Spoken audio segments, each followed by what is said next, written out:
I think America must see that riots do not develop out of thin air. Certain conditions continue to exist in our society, which must be condemned as vigorously as we condemn riots. In the final analysis, a riot is the language of the unheard. What is it that America has failed to hear? It has failed to hear that the plight of the Negro poor has worsened over the last few years. It has failed to hear that the promises of freedom and justice have not been met. And it has failed to hear that large segments of white society are more concerned about tranquility and the status quo than about justice, equality, and humanity. And so, in a real sense, our nation's summers of riots are caused by our nation's winters of delay. And as long as America postpones justice, we stand in the position of having these recurrences of violence and riots over and over again. Social justice and progress are the absolute guarantors of riot prevention. Welcome to another episode of the Nick and CJ Show. I'm one of your hosts. I'm CJ. What's up, Nick? What's poppin', people? What's up, my friend? This should be a good one. Always good joining my friend CJ. A lot to discuss today, right? Yeah, there is a lot to discuss. Some of which involves RBN and our show in particular, and it's the Savvy. Remember what we said a while ago, CJ? How we said we're not the large channel, but there's people in this community, there are people in this dialogue that watch us for sure, and right. And I think that's seen in, when we're gonna cover the Jimmy Nina video. There's a lot of shit liberty that goes on the left, and it drove me crazy. It drove you crazy. Now RBN is like this check, like we like this giant wall you have to get through. Like there's no more you using anti-black, you using your position as a black woman. There's no using that. No, we here to establish who is right, talk about the issues, and educate. And I think that's what we're gonna do today. Because I was watching. I think we're gonna start with the Bree Cenk story, right? Yes, we are gonna start with the Bree and Cenk story. So I'll pop it up while you could talk. Be. Yeah. So that's not what I meant to do. That's the wrong one, actually. I told you guys like these debates are like my guilty pleasure. Like these debates are such a shit show. But I also think it's very interesting to watch people being forced to back up your point. That's why I engage it. That's why you guys see me debate Destiny, and Garland Nixon as well. And I remember Hunter, he's that guy who famously, he was debating Nico House, and he famously was like, yeah, I don't know why anyone wouldn't trust the CIA. The CIA doesn't lie. And then I remember he was popping off the timeline. He challenged like, hey, you want to come on my show? Like, bet. And then he never responds. There's so many people that do that, but I always think really he never respond. I wonder why he never. I was responded. on his page too because he. I'm trying to remember why did he get mad at me? I think I was talking about something about fucking Ukraine. He wanted the Ukraine flag, NATO stamps. And then I ratioed him, and then he was like, you want to come on my show? Like, bet. I don't want to talk to anybody. And my first thoughts when I was watching this, and that's my very first tweet that started my viral tweet thread while I was talking about this, was when I was interested in watching this debate because Cenk Uygur called Briahna Joy Gray a fake leftist. We covered it at the time, and we talked about how absurd that is, right? So it's absurd curious. Who it's coming from too. It's absurd who it's coming from too. And then Bree said on the Vanguard when she mentioned that she was going on TYT, I was thinking like, what? I can't. I didn't know that. I did not know that. I didn't know it was. Yeah, I mean that's when I first heard it. That's why I first heard it. Oh, I did not know that. Okay. Yeah, when she mentioned it on because she went on the Vanguard that day, then she went on TYT, and then when she mentioned that, I was like, I thought that was shocking because I'm like, there's no way Cenk can back like his talking points up on Bree. So it's the height of arrogance and ego, and you're gonna see as he plays this. He was saying the most shit-lived things possible. he thought they was zingers. Like he thought he was in the right, and then Bree was almost shocked at how easy and how much of a shit-lived that Cenk was like, being. is this real? She's like, is this serious? Like, this is unbelievable. And she just swat him down left and right. And and one last thing I'm gonna say before well, I'll pass it right back to you. Absolutely. And I'm gonna keep this thought short because I'm gonna expand on it more as the video continues. You guys will see what I'm talking about. This dude is a coward, which is why I was shocked that he invited Bree on, because Sam Cedar and Cenk Uygur invited Bree. Now, an independent-minded black woman, right? Mm-hmm. They invited Bree on the show to act as a proxy for Jimmy Dore and Glenn Greenwald. And then Bree is literally like, bro, I am right here. And then she kept bringing up, and last thing I'm gonna say, which exposes Cenk and his whole faction, because I got all these people on Twitter that claim they hate me, but then I got my call-in app. I'm like, hey, if you guys want to debate me and tell me why I'm wrong, right here's the link. And you know, these people never do it. The Ukraine supporting liberals who like, oh, Nick is a Putin puppet. I'm like, hey, y'all, I'm about to debate Ukraine right now and call in. If you disagree with me, call in. They never do it. Because they're smear merchants and they know they're in the wrong. They are agents meant to divide the left and shift the Overton window to the right. So they use Bree as a proxy to have this internal debate with Jimmy Dore and Glenn Greenwald. And you see throughout the course of this debate, it goes horrible for Cenk. And he embarrassed his entire faction. Like the entire faction of people who attacked Briahna Joy Gray and who had Jimmy Dore derangement syndrome, he just represented them in this debate, and he just shamed their entire group, and he made them all look bad by default here. I think he thinks he did good. Yes.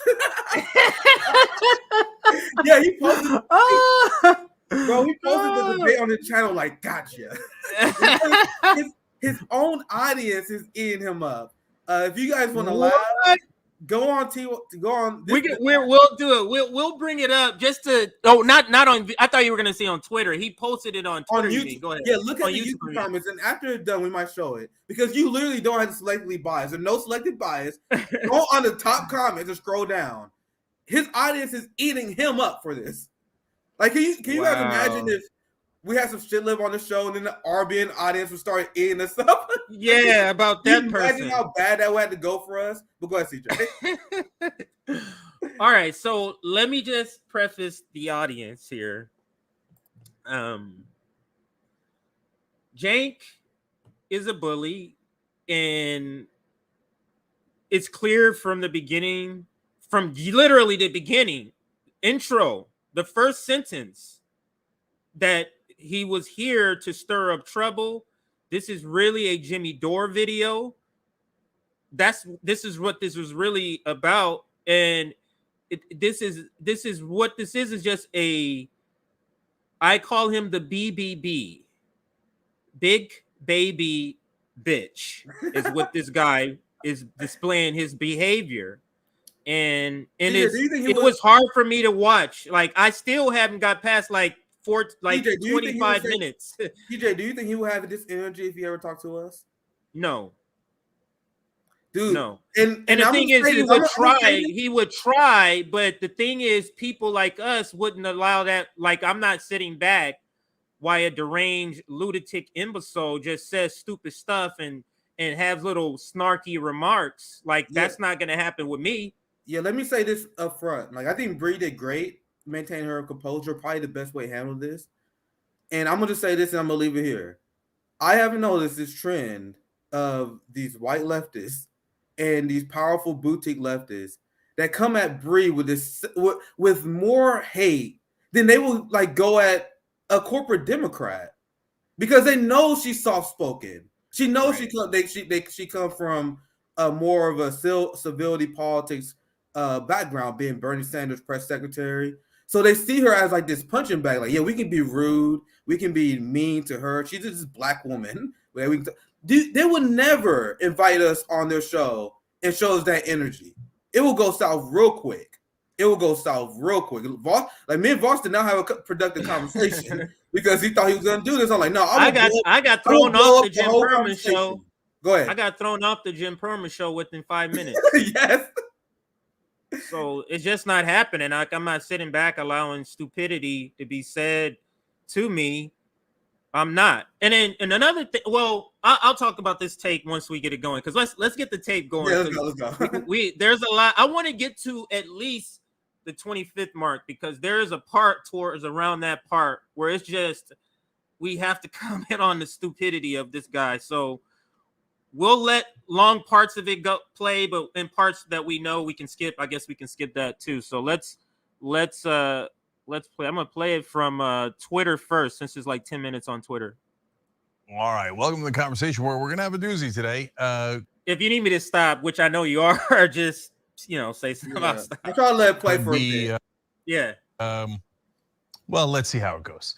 Briahna Joy Gray is the host of the Bad Faith podcast. She's co-host on The Rising. She's also a host on Debrief on Call-In, former National Press Secretary for Bernie Sanders in 2020. And we're going to try to clear the air today in terms of what folks believe, what I believe, what she believes, what everybody believes. So this ought to be interesting. Briahna, welcome. Thanks, Cenk. I appreciate you having me. No problem. Do you know if Cenk, because you said you saw her, do you know if Cenk invited her or she asked to come on? Did she say that in the on the Vanguard? Bree's a gangster, because on the Vanguard she said she saw that attack that Cenk Uygur did like a coward, where Cenk Uygur did an attack on her and called her a fake leftist. Had no intention to invite her on, right? Then Bree was like, "Hey, what the fuck you say about me?" Well, she said a nice version of that. Where she emailed him the nice version of what I'm about to say, right? She said, "What the fuck you say about me, motherfucker? You want to say that shit to my face? You want to say that shit to my face, motherfucker? Let's go." He said the nice, polite version. And then Cenk, he accepted it, because I don't know how he thought this would go. Like he has this internal debate. You can tell by this performance here that he has this internal debate against Jimmy Dore every day. Yes. Every day he's saying how the argument, like, oh my God, this guy is so deranged. If I met Jimmy Dore at the airport, what would I say to him right now? And you can tell he, like, after doing this over and over again, he thought he had a good takedown. That's what he tried to use against Bree, even though she's her own person, right? But that comes up a lot. Did I spell derangement right? I'm a bad speller. I think that's right. Yeah, I think that's right. Anyway, let's continue with the video. No problem. So let's keep it real right out of the gate. Some have called you the fake left, including me. Now, is there anyone else that has called her the fake left? I don't know of anyone else. This dude is a fucking union busting capitalist that supports NATO, that cheered on U.S. bombing in Syria. How is he the gatekeeper on what it means to be a leftist? Now, there's many people that say this. Now, this is a theory I truly believe, right? He took $20 million for Kraxenberg. He's supported by the liberal establishment. He is an agent meant to divide the left. He's like an agent of chaos. I think so too. He's here to drag the Overton window to the right, and anyone who disagrees with them is a quote-unquote fake leftist. And I'm going to keep it there because there's so many examples where in this he has no, well, I would say he has no idea, but he's been a political commentator literally like 25, 30 years longer than me. I don't believe he doesn't know this stuff. So I'm sorry that I'm assuming bad intentions, but there's no way he don't understand the reality of what the Overton window is. What do you believe the relationship between you and your government is? That's what. It's not about these factions and these cliques. Do you support Democrats or not? That has nothing to do with whether you are on the left or on the right, whether you're anti-capitalist or not, whether you support the military-industrial complex or not, whether you support the prison-industrial complex or not. And despite what these boutique leftists say, I don't care what your rhetoric is. If you show up every 2 years and you mark that box next to imperialist, you support imperialism, right? So how can someone who vote Democrat, how can someone who vote Jim Crow Joe be the arbiter of who on the left? It doesn't even make sense on face value. It's moronic. It's moronic. I'll keep it there. Go ahead, CJ. Because it is going to get even more crazy. We didn't get to I'll tell you why I called you that, and then you tell me why I'm wrong, okay? So it seemed that you had an alliance, which I don't know if you still have or not, and were like-minded with other fake leftists like Jimmy Dore, Glenn Greenwald, Tulsi Gabbard. First, Tulsi Gabbard hosting Tucker Carlson's show on Friday. Do you still think that they have good intent and that they are not fake left, that they just happen to just pummel the left and agree with the right wing all the time, just coincidentally? I'm just curious what your take on that is, Slade. I didn't catch it. I've never actually met or spoken to or corresponded with Tulsi Gabbard. I don't really have a relationship with her. Like a lot of people on the left, I really appreciated her standing up for Bernie in 2016. But honestly, haven't really followed her much since. So, I think part of my frustration is the characterization of me having an alliance with people that I barely think about, much less, have a relationship with. I do have a relationship with Glenn. He was my boss at The Intercept. He's been supportive of me throughout my career. I think he's obviously very bright and thoughtful, and when we agree, and I find that he's one of the best advocates for whatever it is that we agree on. When we disagree, I have him on my show and we talk about it. And I have brought up some of the criticisms to him directly that people have about whether or not he pushes back sufficiently hard. But he goes on Tucker Carlson and other similar shows. We probably will continue to disagree about how one should best handle those types of situations, but I think there's a lot of room on the left for a lot of different people advocating for a lot of overlapping interests, and I'm, happy to be a part of that. Okay, so that's an interesting answer and a good answer. And guys, I want to clarify from the beginning as well. Go.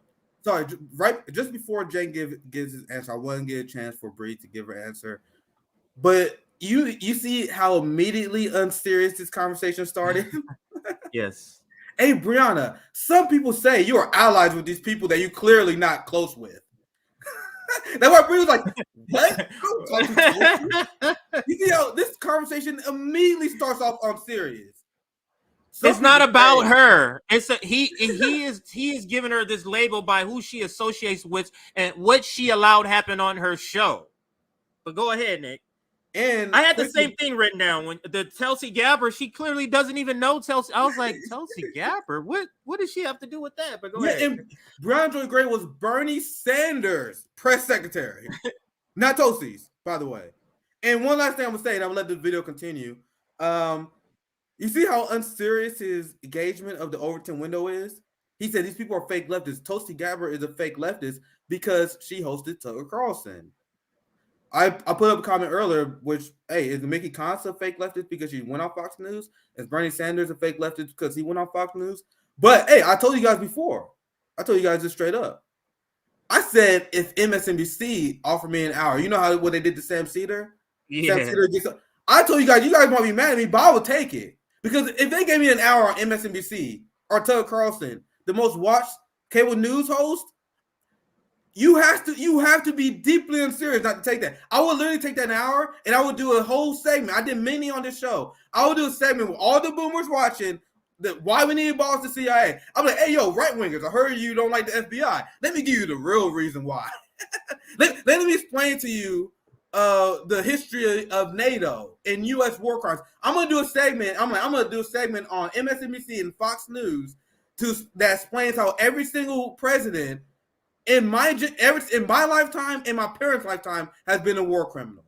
That's what I'm doing with that time slot. You know what Sam Cedar did with his time slot when he was invited on MSNBC? He pushed Russiagate. When you showed me that, I couldn't believe it. I couldn't believe it when you showed me that. I don't know how I missed that. Man, that was terrible. I saw that clip. So it's like, what are you doing on the shows? You see how Cenk just says, "Oh, you a right winger? You on Fox?" So, and he thinks you're a left winger if you're on MSNBC. What a criticism from the boutique leftists. Sam Cedar, you have an hour on MSNBC, sir. If you're not even as far left as me, do an hour on healthcare. Do a How on the Homeless. This motherfucker went on MSNBC and pushed Russiagate. The worst time, the worst use of your time. Doing the bidding of the establishment. So unserious. Go ahead, CJ. It's so, it just proves that they're so unserious. But quickly, like the stream. Let's get our likes up. Sorry, I forgot to do this in the beginning. We forgot to do a chat check in the beginning, but let's get our likes up. We're at we're at 225 likes with 500 people watching. So maybe let's try to get it to 400. Let's see if we can get to 400 likes. 400 likes, we'll get a lot more people here, a lot more people in the audience. Let me toss up your comments because we did forget to do a chat check in the beginning. So let's go to some of the people here right in the beginning here. Our apologies, because this is a story we've been itching so much to get to this story. I almost wanted to ask you if you wanted to go on late last night, but then I saw you doing a stream. I saw you doing my internet's fucked up. That's why we probably just do more Nick and CJ's for a while because I can't do solo shows for a while. My internet is fucking unstable as hell. It goes in and out. Anyway, wow. We always have good shows, so we might just have a few Nick and CJ's throughout the week. Yeah, I'm completely fine with that. I just can't host it until I fix that problem. So make sure you guys support the Patreon. Help us, improve our infrastructure. Yeah, we're trying to improve we want to get out in the streets. I don't even know exactly what sort of equipment a laptop will do, or probably a camera with like a. Yeah, when I was on the streets, I literally I just posted. I just can't do anything live, which is frustrating because I just got my iPhone. So, like when I was reporting on the Casey Tennis union rally, I just posted the video. Luckily, it went viral. I saw Casey Tennis on Democracy Now. The guys, like that shit was wild. Like I remember, I used to volunteer with Casey Tennis when it was a super small organization. Now they launched the first ever citywide tennis union. And now seeing them on Democracy Now, fuck. I just saw them join powers with somebody else. I was reading about it, or I retweeted it, and I forget what it is, so we don't have to go into it, but lots of great comments. Lots of great comments. TYT. At least a super chat, and we can definitely finally have a 0 video with 20,000 views. All right, they'll finally have a video now. Yeah, so they for a channel that hates Jimmy a lot, they sure use him, and the Majority Report use him a lot for clicks. They use him for clicks a lot. Jimmy Dore said this, and then they'll So one last thing, I'm gonna let the video play for quite a bit. Because I want to explain this psychological trick that Cenk Uygur is playing. It's the same trick that Sam Cedar played against Brent. So you have Sam Cedar and Cenk Uygur. They are debating an Harvard-educated lawyer, and they can't bring up Jimmy Dore. They debate a black woman, and they can't keep randomly injecting a white dude who had nothing to do with her because they have trained their audience to see Jimmy Dore as the antagonist. He's the villain. Right. So the strategy is to invoke him no matter what. So if you do that, the audience, the lizard brain that Cenk has programmed these people to think, they will immediately lose the critical thinking skills. Oh, he invoked Jimmy. Oh shit, Briahna is friend with Jimmy. That means she must be wrong. That's the same thing that Sam Cedar did. It's such a cheap tactic.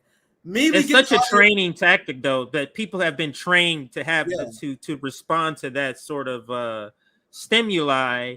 That Jimmy Dore, whatever it is, I'm on the opposite side. Like people don't care. Medicare for all. You saw that with. You think that's an accident? That's not an accident. But anyway, so keep that in mind as we play the video, because you can see the strategy he does. He used it over and over again. Sam Cedar did it over and over again. But go ahead, CJ. All right, so let's go. As well, that I wouldn't have Jimmy Dore on this show. I think he's a total fraud and gets all of his money from the right wing and is one of the worst people in media. But Briahna is on the show because we're going to actually have a real conversation where we figure out what our opinions are instead of yelling at each other through other people, etc., online. So obviously, I think that you might have good faith, and I'm also being honest and saying might. Okay, so let's actually talk. And I've read some of your pieces, Briahna, that I totally agreed with. So let's get into what you think. I might come back to the Jimmys of the world, but I might not. But I hear you, and that's already an important clarification that you don't view it as a quote unquote alliance, whatever that means. Okay, Yeah, I mean, what do you mean by that, Cenk? I think Jimmy is an obvious right winger now. He does these. Oh my God. Like, Was that unclear that question was not about Jimmy Dore? To me, that wasn't clear. Like she like. what does he mean? I don't know. When he said, "Brown, are you joining an alliance with Jim?" What does that mean in the world of adults and serious people? Like, this some shit in high school. Hey, I heard you like Becky, and Becky don't like me. I heard, like, this is this is high school. Like, how alliance? Do you think there's like they're the NWO and they got secret meetings behind it? Do you think that Briahna Joy Gray and Glenn Greenwald and Jimmy Dore meeting secretly on Zoom? Like, yo, we got like, what do you think is happening here? Does he mean the alliance that David Sirota also had, that Cornel West also had, that Crystal Ball also had, that Kyle Kalinske, all these people that were for the vote, but it's a singling out of her. And I'm almost thinking, considering who he got his money from, that this is not a coincidence that specifically Jimmy Dore they're trying to take out with this platform, because they're literally, I'm at number 5 times he's brought up Jimmy Dore so far. Think about CJ. Briahna Joy Gray is Bernie Sanders' former press secretary who criticized Bernie Sanders in the squad. She gone rogue, so they have to make an example of her. Like, I'm dead serious. Like, guys, do you guys understand how politics works? She's gone rogue. Like, why do you guys think all the Bernie campaign people, they all shit libs now? Every single one of them, all of them are shit libs. That is true. Bree was like, she's like, yeah, I'm still voting third party. She's like, yeah, I'll criticize the squad. I'm supporting. Think about it from their point of view. The Bernie Sanders establishment, they view Briahna Joy Gray as a traitor. So now they make an example of her by attacking her consistently all the time. Like, she's literally, and this is not an insult at all. She's literally one of the most tamest people in media, in left media. And that I swear I don't say this as an insult. Tame? Yeah, she is. Yeah, like, because this interview proves it. Or poise. You can use the word poise. Same thing. Yeah, she's tame as hell. But if you listen to Owen Higgins, if you listen to Sam Cedar and Cenk Uygur, they talk about Briahna Joy Gray like she's like the furthest left, most radical, insane revolution. I don't know Owen Higgins. I don't know who that is or what he does. He got dressed a lot. And now he's writing an attack piece on Jackson on Rolling Stone. He attacked us all the time. He was the guy who was attacking us when we had a joke. Let him write us in Rolling Stone. Go ahead and do it. Write us in Rolling Stone. Write about. So yeah, I'm saying like there's an obvious pattern when you like in discourse you see the people. There's the same trend, and Bree talked about this on her comment show. Like there's a trend you see. The same people, the same establishment lapdogs. That's why Cenk Uygur came out and said she's a fake leftist. So the same thing he accuses her of, it's clear that they do. They got their establishment faction. Bree stepped out of that, and now she's enemy number 1. Even though if you listen to what we say, we're way more hostile to these people. Yeah. Like Bree went on Cenk's show because on the Vanguard she said she felt sad that so many of these people betrayed her, and now they're smearing it. You guys see how different that take is from mine? My take is these motherfuckers are not friends to begin with. But that's the same as mine. Yeah, that's the same as mine. And when I say that, it's not a diss on Bree, right? They're not diss, but everyone on a different level. We all have our same different position. Her position is this. Her position is the ability. It sounds like they're trying to remove her from this ability to be able to be in the reformist camp and be in the revolutionary camp. She's one of the few. Case Study QB can do this too. But it looks like they're trying to remove her from that camp. So they're trying to remove her legitimacy from the reformist camp. They're just saying that you can't. You understand how unserious you got to be mad at Bree because she brought a guest on when they get to the Jordan Sheraton, and the guest said something, and you want her to be your bodyguard and check him. Her guest. It is so absurd. So let's listen to a little. Unless you were gonna make another point go ahead. Let's listen. These idiotic, videos about. Hold on. Let me explain. You asked the question, and about how the vaccine, he's skeptical of it because he's making money off that. Earlier, he was doing pro-vaccine videos. I wasn't asking about So- Jimmy. I was. My question was about what you mean. What do you mean about me? Since we're here, I mean, I really do think you probably should that's have what I Jimmy was on the show getting and to. talk to him about Jimmy. But what do you mean when you characterize me and Jimmy or me and whomever as having a quote unquote alliance? Because in the days where he was doing force to vote and all that nonsense, and then we had a blow up with him Nonsense? over things that happened here, and I saw you and Katie Halper and Glenn Greenwald and all those folks constantly supporting Jimmy, betrayed me. and I thought, well, that's mental. So that's what I meant by it. But you were saying What? you're You not see- necessarily allied with him. Well, Jake, I was going to take that. That's a jab. That's not. He's not mental.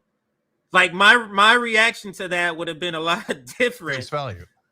Well, I firmly believe in force the vote, and I support force the vote, as did Cornel West and Chris Hedges and Crystal Ball and Kyle Kalinske and a whole lot of people on the left, a lot of members of. I was just about to stop it because somebody like pointed this out on Twitter. Somebody reported this out on Twitter. Like, look at his face when she starts to name the people who were with Force the Vote. The person on Twitter pointed this out, was like, look at his face when she starts to name the names. You're not necessarily allied with him. Well, Jake, I was going to take that at face value.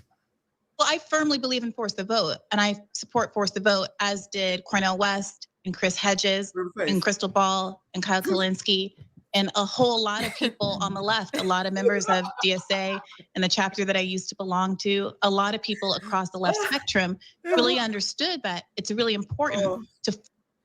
That is so telling, bro.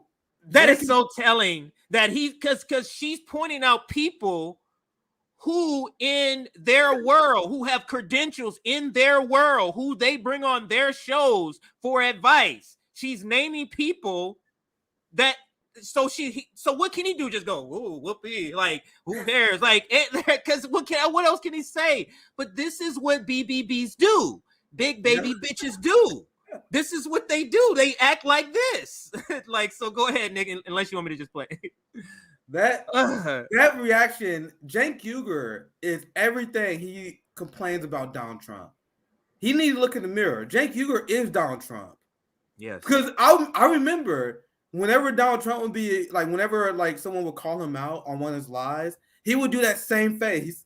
Like there's this famous like gif of Trump doing he do this weird face like every time he called out. I know what face. We should find that face. If somebody knows the link, See, that what Cenk did. Like, yeah, I know what face you're talking about. Cenk did the same thing Donald Trump did when like he just got dismantled, and as this clip continues, Briahna Joy Gray is gonna dismantle him on Force to Vote. And this is the funny part, right? Because I explained earlier how Cenk was using Briahna Joy Gray as a proxy to have this debate against Jimmy Dore. Yes. So you will see every single criticism of Cenk that Cenk has of Glenn Greenwald and Jimmy Dore, Briahna Joy Gray knows and voids them.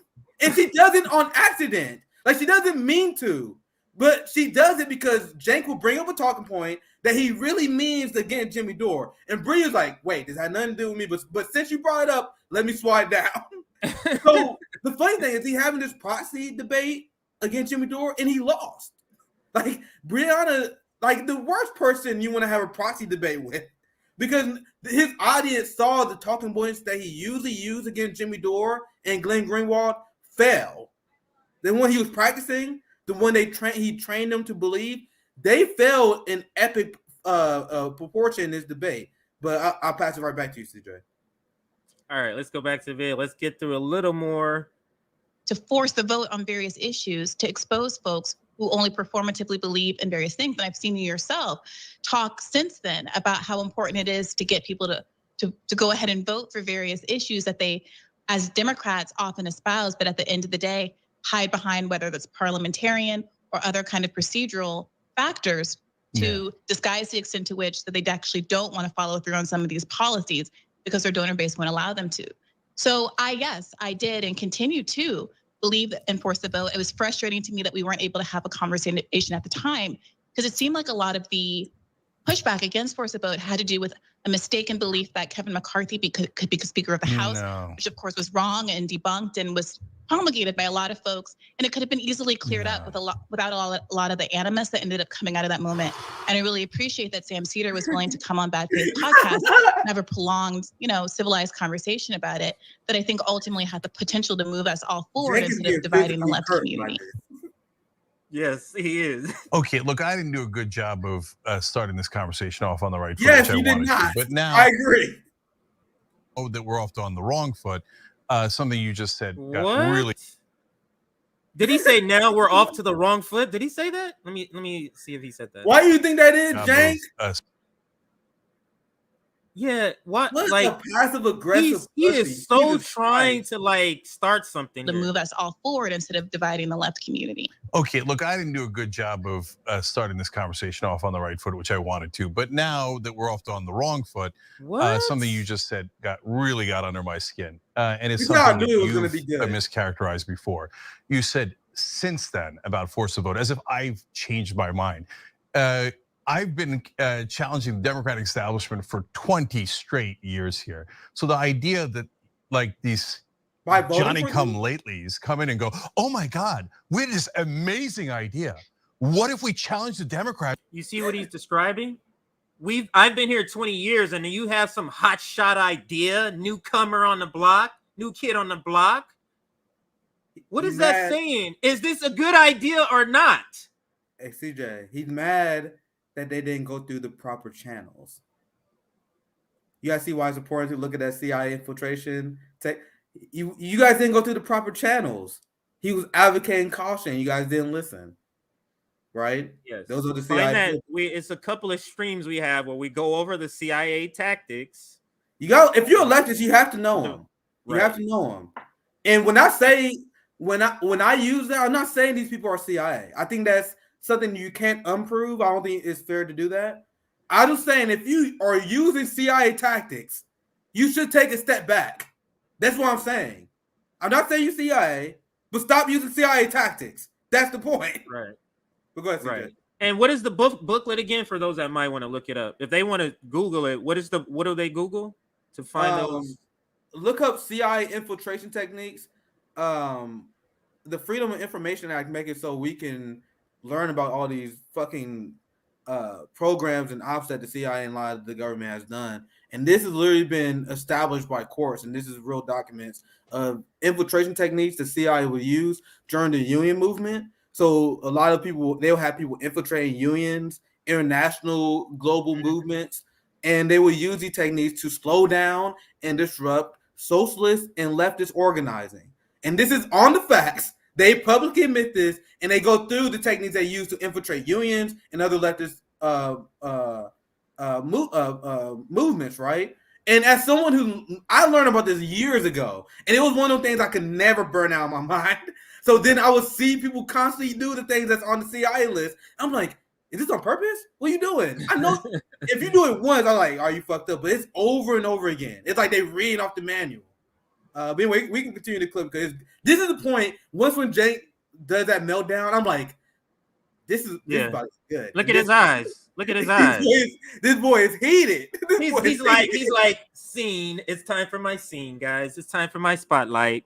Democrats to have a vote.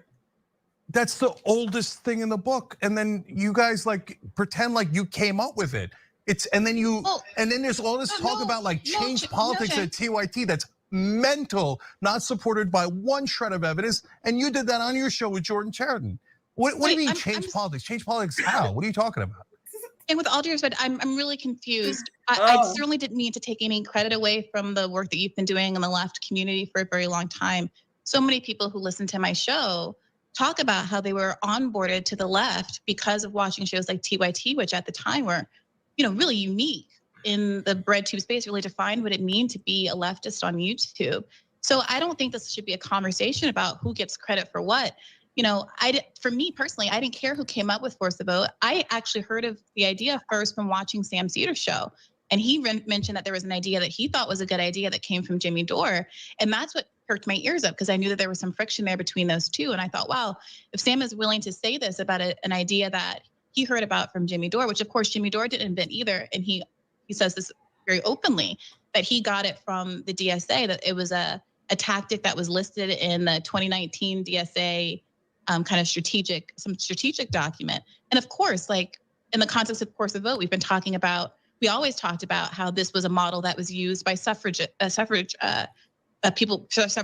rather, in the early part of the last century, that having people vote on bills, even as they were voted down, really ginned up a lot of public interest in women's equality and those kinds of things. So yeah, I certainly don't think we as a left community should be talking about credit or who's first or anything like that. I think the goal should be for us to come together and try to figure out the best way strategically to go forward. But it's difficult to do that when people are so bogged down in their interpersonal animuses. And that's part of why I wanted to come here today to really talk about why it is that there seems to be so much negative energy. Yeah. So, yeah. But we have. You guys see how Briahna Joy has to talk to this guy like a fucking child? Yeah. We're like, how about we take out the ego? It's not about who first came out with the idea. It's about, let's get something done for the workers, okay? Now, let me ask you guys this. When you listen to Cenk Uygur's side here, does this sound like someone who has the well-beings of the workers first and foremost in his mind? No. This debate is all about, hey, you was rude and mean to the TYT brand. What about, well, you talking about the alliances and how she feel about him. You guys see how these people center the movement around themselves? This was our criticism of Nick Briahna. We need revolutionary discipline. Who gives a fuck who was the first person who came up with Force to Vote? Who cares? I have that written down. I have it written down that Cenk Uygur and Nick Briahna are the same. I literally wrote that down for this stream. That they're the same as everybody that he criticized. He's the same as Trump. He's the same as Tucker Carlson. Like the worst people that he criticized. I think he does. Maybe he does realize it. Maybe he just subconsciously don't express it. But he is the same thing as he criticized all the time. Like, why are we? And this is why RBN is here to instill revolutionary discipline. Like, when we have conversations about whether we should have a leaderless movement or not, and the pros and cons of that. Like, we can't have just one guy saying, this is my movement. This is about me. You guys see, he derailing the whole conversation to make it about him and his brand. The left doesn't need this shit. This is not about your brand. That's why he don't want to have Jimmy Dore on. Go ahead. So Cenk is a representative. So Cenk is a representative for, let's say he got elected. He's a representative. So you're not gonna go to bat for the people you're representative because they're a Jimmy Dore fan. You know what I'm saying? Yeah, like, so what if you need to award it? Like, that is so stupid. It's out of the realm of like being an adult. It's like out of the realm of being an adult. Go ahead. Last thing I'm gonna say, and I'll pass it to you and get back to the video. There was a lot of people that had Jimmy Dore derangement syndrome. That's why I said in my tweet. I said people who had Jimmy Dore derangement syndrome are the most deeply unserious people, and I have not backed down from that. And people are pissed I never backed down from that because there was people who used to follow our content, who liked my content. And then remember when I was on Jimmy Dore show, there was like a 3-week period where I was on his show. And then he was on the Jones Strike Summit. After that, the same people who liked all our shit before was like, oh my God, I can't believe you did this to us. I can't believe it. How you betray us like this? Nick, you going on Jimmy Dore? Oh my God, you betrayed us. Like, for real, like long time, like people who support me. They feel like I betrayed them. So my work as an advocate for the working class, me as a black man advocating for my liberation and freedom against this racist state, all that work thrown out the garbage because I did a show with Jimmy Dore.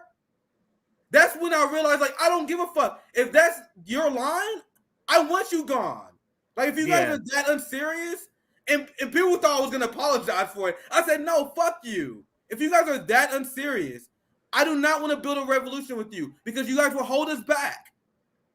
Yeah, I did a stream about this called The Reason the Left is Weak or something like that. And it was brought up by a particular white leftist who some of us know. And he was doing this thing that you're describing right now, not being serious. And it was Jimmy Dore derangement syndrome connected to it. Yeah, but not wholly.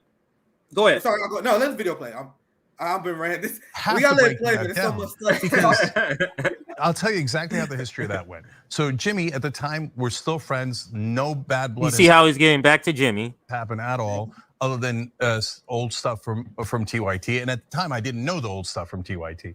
So he calls me up, force a vote. I say, okay, that's, as a general thing, forcing a vote, perfectly great. On Medicare for all, perfectly great. Then later, I ask, hey, we're gonna force it, and then what happens? Like, who is there a progressive that's going to run against Nancy Pelosi? Because if there's no progressive, what are we doing? Making Hakeem Jeffries the Speaker of the House? What earthly difference would it make? He's just as conservative as Nancy Pelosi. And Jimmy didn't have an answer for that. None of you ever have an answer for that. And we're gonna hold on. Let me explain the whole thing.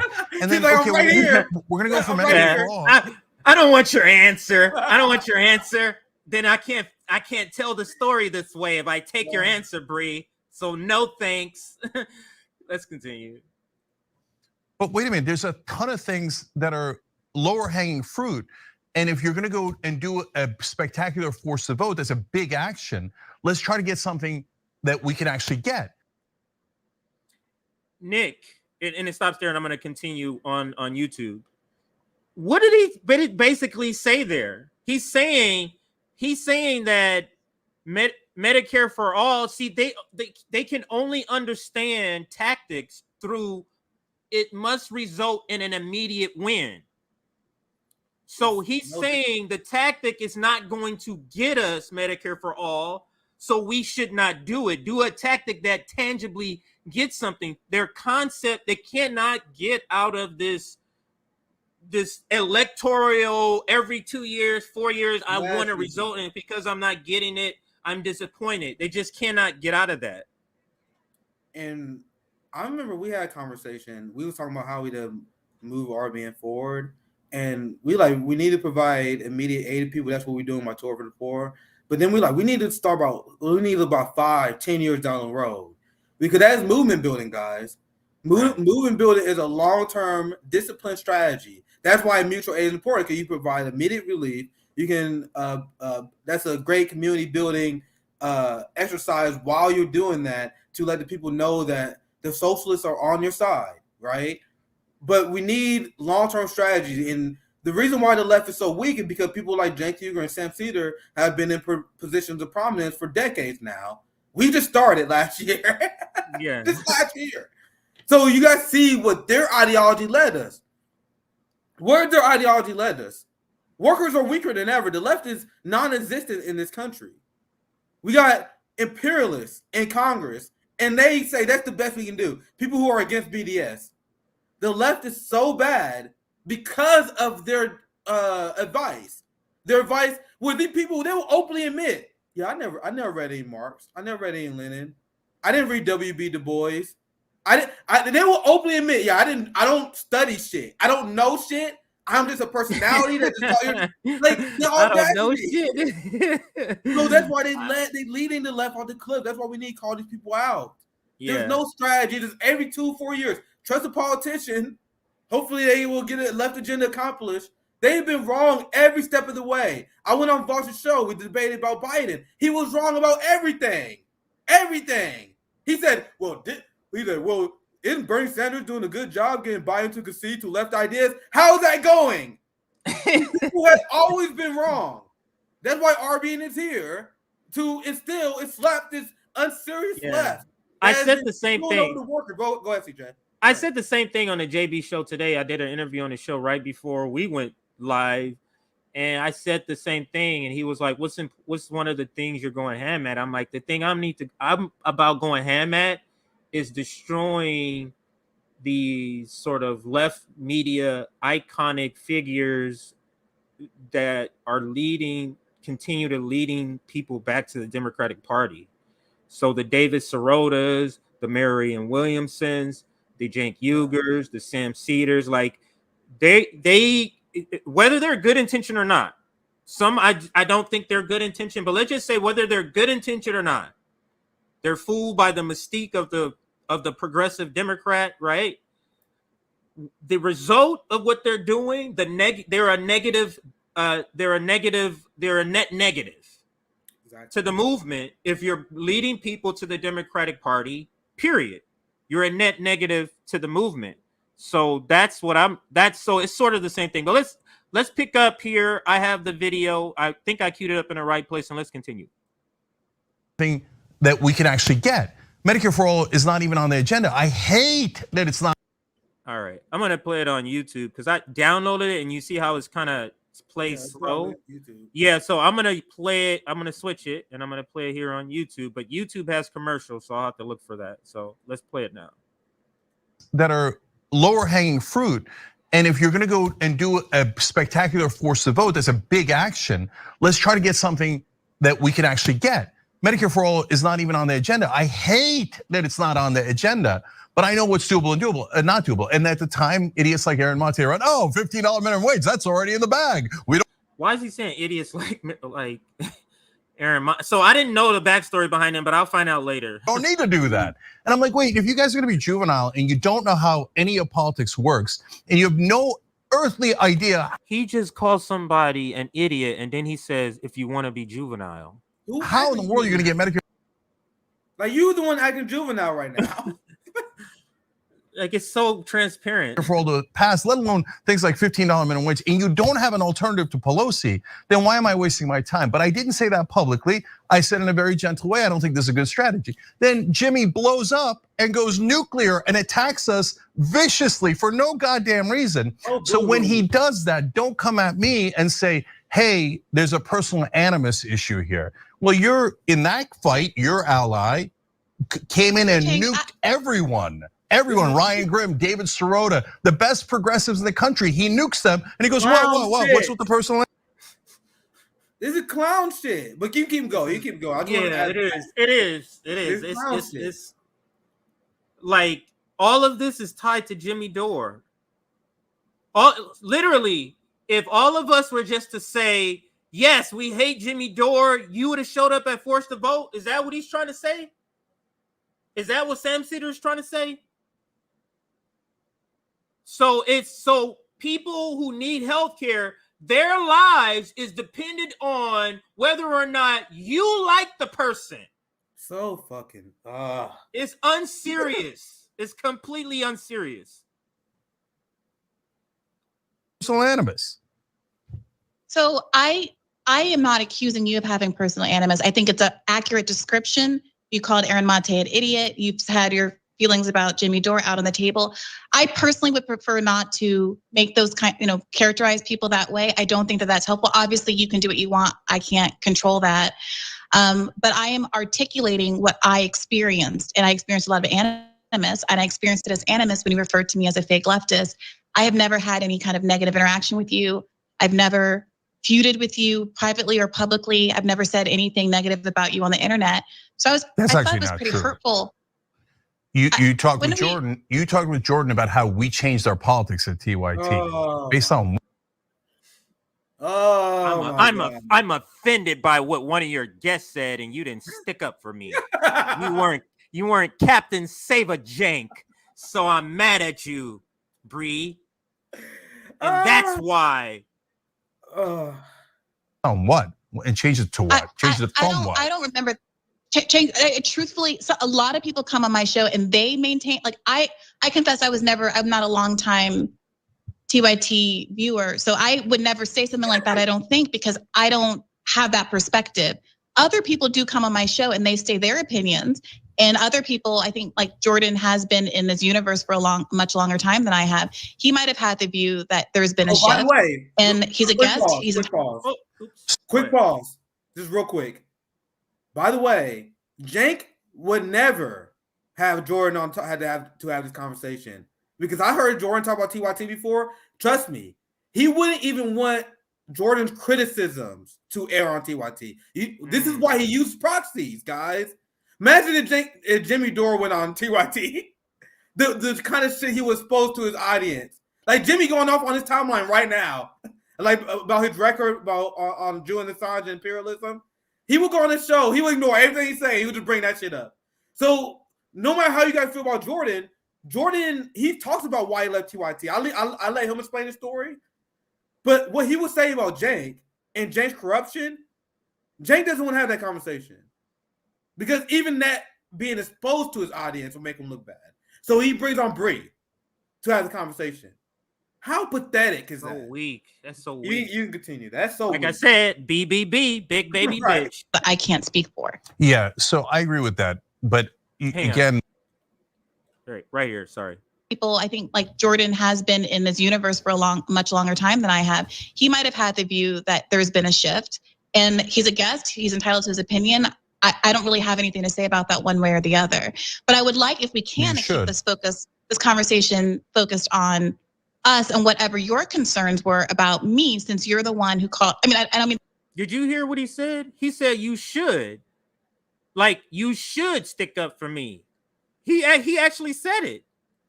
Jesus, just ridiculous. Just accusatorily. I'm just trying to unpack this.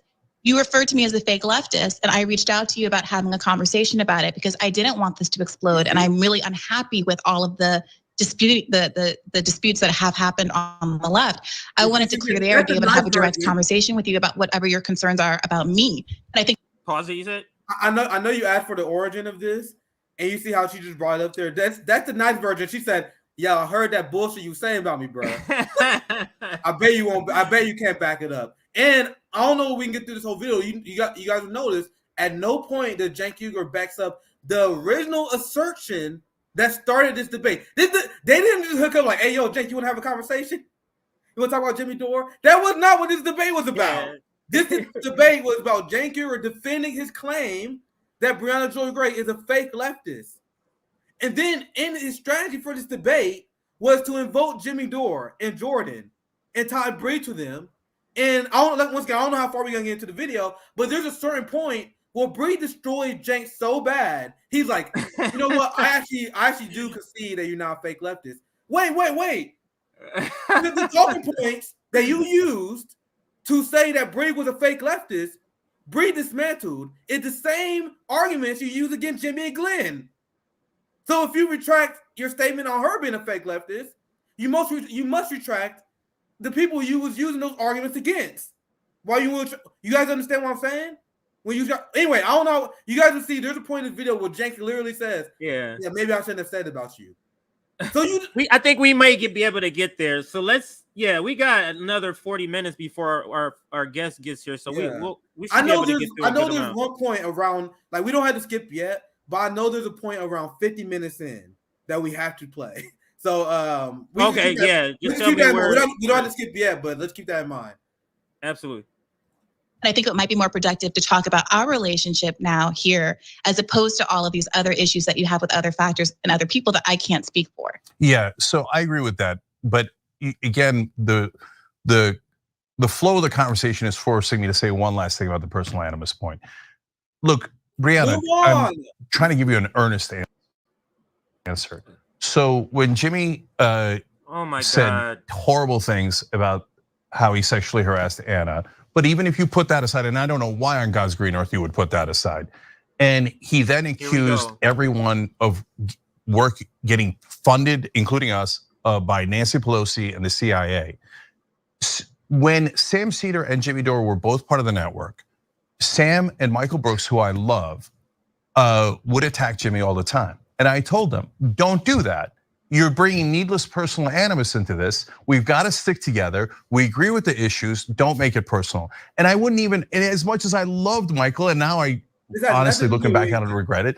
I wouldn't have him on the show as long as he kept attacking Jimmy, because I didn't want the personal animus. So, and I give you that as an example of me regulating on that, and with guys that I love, Sam and Michael. Like, I literally don't care. But also guys that work for you, guys that are under.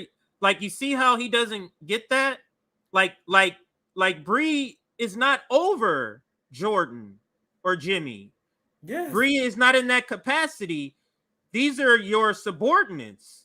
So you are penalizing them, and they want to be on your show to give them more exposure is a different thing. Jordan has his own platform. Jimmy has his own platform. But you're giving them an example as if they have the same worker-employee in relationship, and they don't. Terrible analogy. I just want to quickly emphasize, look at Briahna Joy's face. Like, she could not give a shit. like she could not.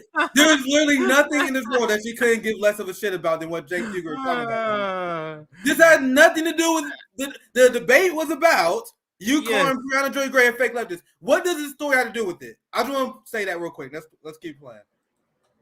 Right, who's now of course passed away. Okay, so so I know for a fact if Jimmy was saying, hey, Briahna Joy Gray is getting funded by Nancy Pelosi and might be working with the CIA, I'd say, Jimmy, you're massively out of bounds. And I'm not gonna work with you and I'm not gonna be your ally in any goddamn thing as long as you keep saying these insane lunatic things. So that is what led me to believe that you were aligned with fake leftists. So He just said, I believe you align with fake leftists because you didn't come out and say and be a vigorously defend me personally. That's what he just said. I'm answering the question you were asking. Just to be really clear, because I didn't insert myself into an argument that you and Jimmy were having. You kept backing him over and over again. Wait, I'm sorry. Wait a minute. I keep backing Force the Vote. I believe in Force the Vote, and I'm going to continue. Like, what's the claim? Like, Jordan's backing what? Yeah, backing what though? Bringing them on the show, continuing to support the issue, even though y'all hate each other, which is the strategy that we should employ around interests and not personalities. Like that's how you're organizing around Force the Vote, regardless if y'all upset. That is actually what she should do. But she's mad that she didn't come to his defense. Continue to back that kind of adversarial politics until the day I die, whether Jimmy supports it, whether someone else supports it that you might not like, whether someone I disrespect deeply like Cornel West supports it, and Chris Hedges supports it, and Crystal Ball supports it. All of these people were supporting this idea. And what was frustrating to me was how unable people were to engage with it on its substance, in part because they were so caught up in the ad hominems with Jimmy. So again, I can't speak to any of the stuff that you just talked about. I don't know who's funded by who. That's none of my business. I choose to judge people about the content of their opinions on the policies that I care about. So with respect to Force the Vote, I was frustrated with some of the backlash against David Sirota. I was also frustrated with David Sirota coming out of the gate a little timid on the issue, but I reached out to David Sirota. I talked to David Sirota on my show and his, and we worked it through, and I addressed all of the concerns he had about Force the Vote. And he ended up being one of the best advocates for Force the Vote and engaging, because we engaged and we were able to add to the idea and say, you know what, the part about the Medicare for All is a largely performative vote to get the issue discussed in the context of this pandemic. But what concrete asks could we make? And David Sirota was instrumental in coming up with some of those asks, like getting Richie Neal off of the head of the Ways and Means Committee, like getting the PAYGO exemptions, which although there's a lot of discussion about how the squad did get those, that wasn't in fact the case. And he enriched the idea because he was able to participate in the conversation. And I'm so grateful to him for that. And Ryan Grimm and I, despite having a lot of disagreement over this issue, were able to have a private conversation where we worked through our differences. He came on my show in bad faith. He was able to acknowledge some missteps that he had made about cared about not pushing back in an interview that he had with Pramila Jayapal when she gave as an excuse for not doing Force the Vote. And remember, he's the only one who got an actual an interview with a squad member about this. And when he asked her why she didn't support Force the Vote, she said because Kevin McCarthy could be Speaker of the House. Ryan Grimm knew that wasn't the case. He didn't push back at the time. He said he regrets doing that. We were able to make our apologies and move forward with our relationship. And I value Ryan deeply, again, as my former boss and someone from whom I've learned an enormous amount on the left. So I hope that a lot of people, including you and I, potentially maybe someday, I don't know, none of my business, you and Jimmy, people like Aaron, I think they all add to the left and are very valuable. No, they do and not add to the left. She's like, no, unite people? You unite people? I don't get paid to unite people. You think Krasenberg paid me millions to unite people, to convert right-wingers? Do you think he put me in here to have good faith dialogue? You see that even the suggestion of having an honest conversation repulses Cenk. Like, guys, and I've said this many times, there is not one person on this network I ever went after that I would not have a conversation with. I'm literally like, guys, just bring it on Twitter. All you people like Hunter, he invited me to debate. He backed down. The other guy who attacked our General Strike Summit, he invited me to a debate. He backed down. I'm like, guys, I'm right here. I'm after Hassan. I ratioed Hassan simply for asking for him to go on my show after he smeared our General Strike Summit. So I'm like, guys, if you guys got beef, talk to me because I guarantee you can't back it up. I am so confident in my politics, in my discipline, in my education. I know you guys can't back shit up. But Cenk is not. Why you guys think Briahna Joy Gray were on this show right now? She's like, bro, there's nothing you can say to me. Cenk knows he can't have that conversation with Jimmy or Glenn. They will dismantle him and expose his entire brand. Well, go ahead, CJ. I'm sorry, Cenk, but when there's so many big dragons out there to slay, to spend all of this energy and have all of this anger worked up against people who care about Medicare for all, who care about a $15 minimum wage. No, they don't. Briahna, this is my point to you. This is what I'm trying to get across, okay?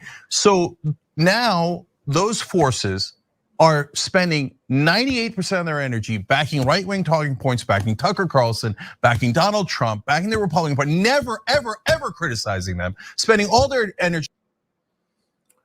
Backing, like the way he describes something, he's exaggerated in his descriptions.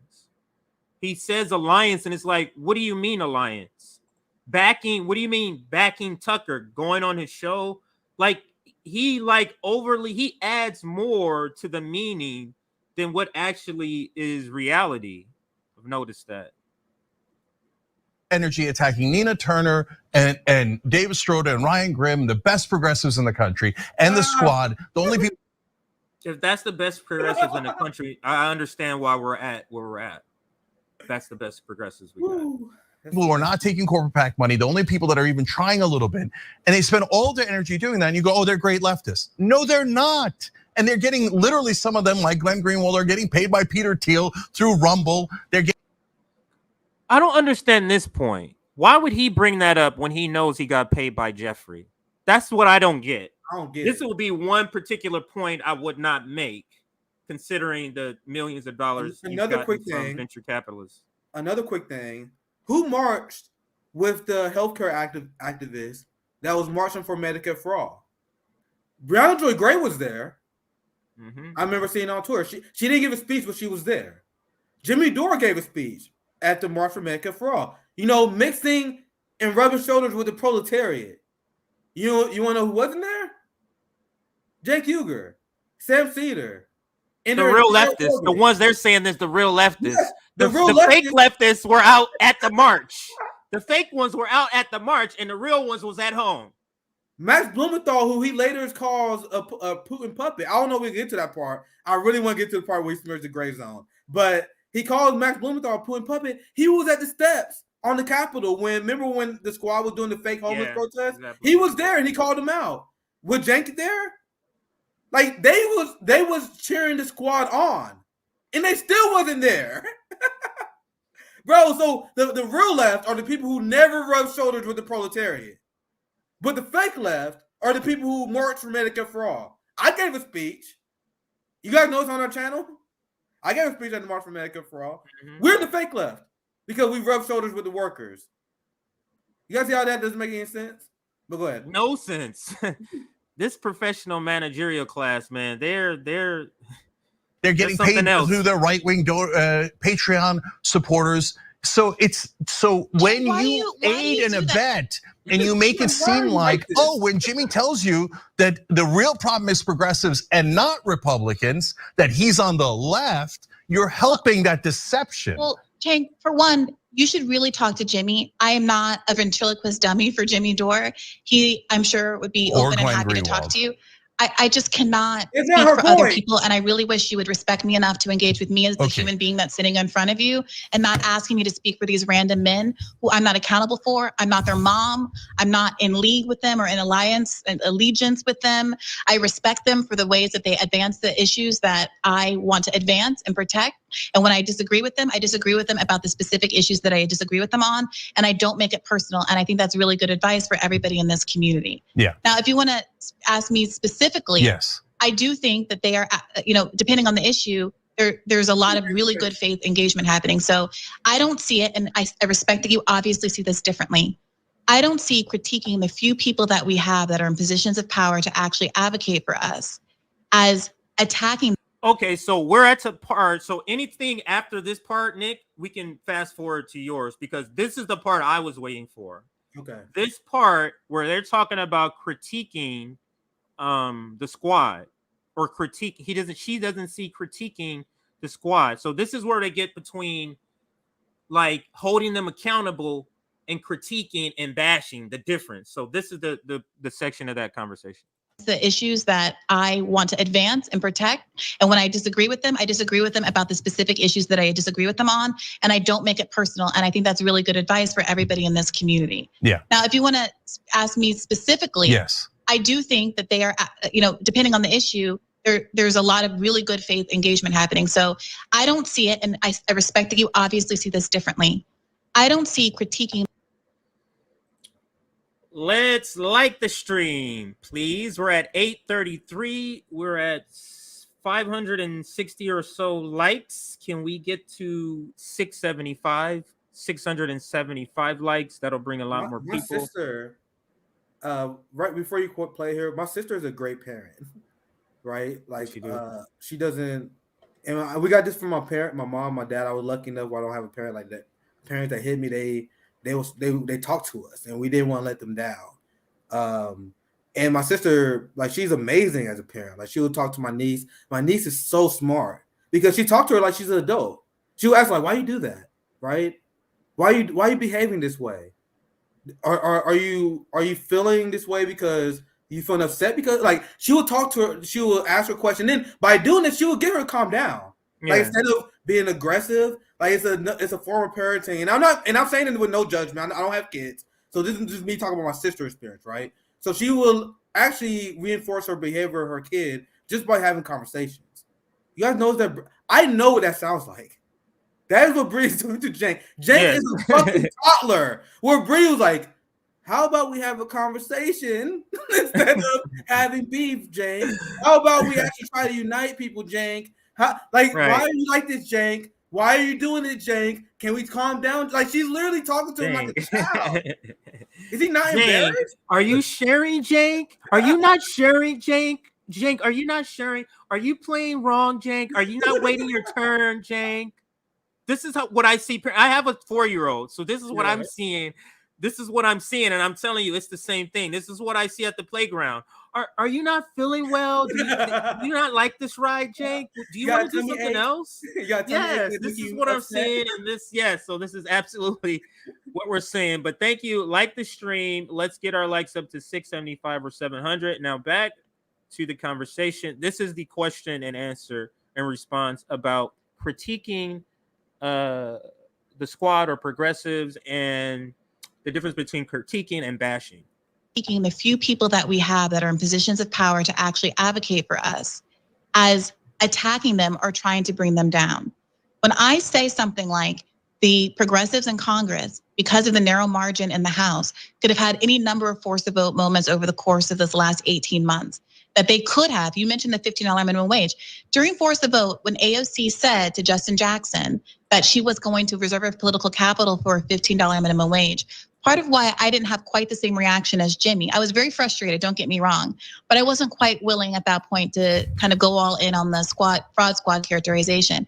Because I thought, well, maybe she knows something that we don't know. And maybe when the time comes, she really will, and they will, all of them together, I don't mean to put it all on her, but all of them together will vote as a block and hold up must-pass legislation like the American Rescue Plan to make sure, if not a $15 minimum wage, something significant that was on the cutting room floor got into the bill. They all had the power to be the mansions and cinemas of the left, right?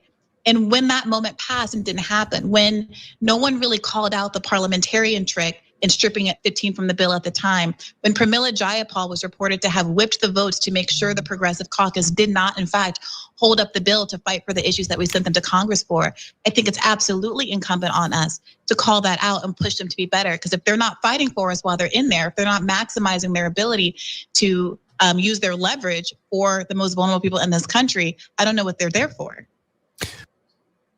Californians have a choice between two commercial. This is what's happening in California, by the way. Go ahead. This is the part where like we had to explain to these squad defenders. It's like we're not attacking them because we're right wing, and this is what Jake would say all the time. Oh my God, Jimmy is right wing because he spent all his time attacking the squad. Same people accuse me like, oh, Nick is spending all his time attacking LC. It's like, no, we are attacking them because they are joining the right wing on voting for stuff like expanding NATO, voting for the Iron Dome. They're not joining the outside game. Meanwhile, let it play another video, but go ahead. So, Briahna, every time I try to get to talk to you about you and about policy, you say something that's maddening that forces me to clarify. And so every time you bring up good points, you force me to not answer this question and kind of come up with something else to talk about. That's what he's saying. You're forcing me by bringing up these good points to talk about something else, Bree. And then we get back into the same muck. Okay, so in this case, two things. You framed it as, I don't know, holding people accountable is not attacking them. Okay, so let's be very clear on what we've done and what the definitions are. We have held those same individuals accountable massively, okay? I did a video saying I'm burning hugely, massively, hugely, massively. I'll leave it there. All my bridges with all the Just Democrats, a group I formed and named to try to get them to take action on things we could actually win on, like $15 minimum wage. I burned my bridge with Bernie Sanders, forcing him to, and we did a petition. Our viewers sent in videos, and it worked. And it does he mean the bridge where Bernie had to rescind his endorsement? Is that the bridge he's talking? Yes, Bernie Sanders had to rescind his endorsement of Cenk when Cenk was running.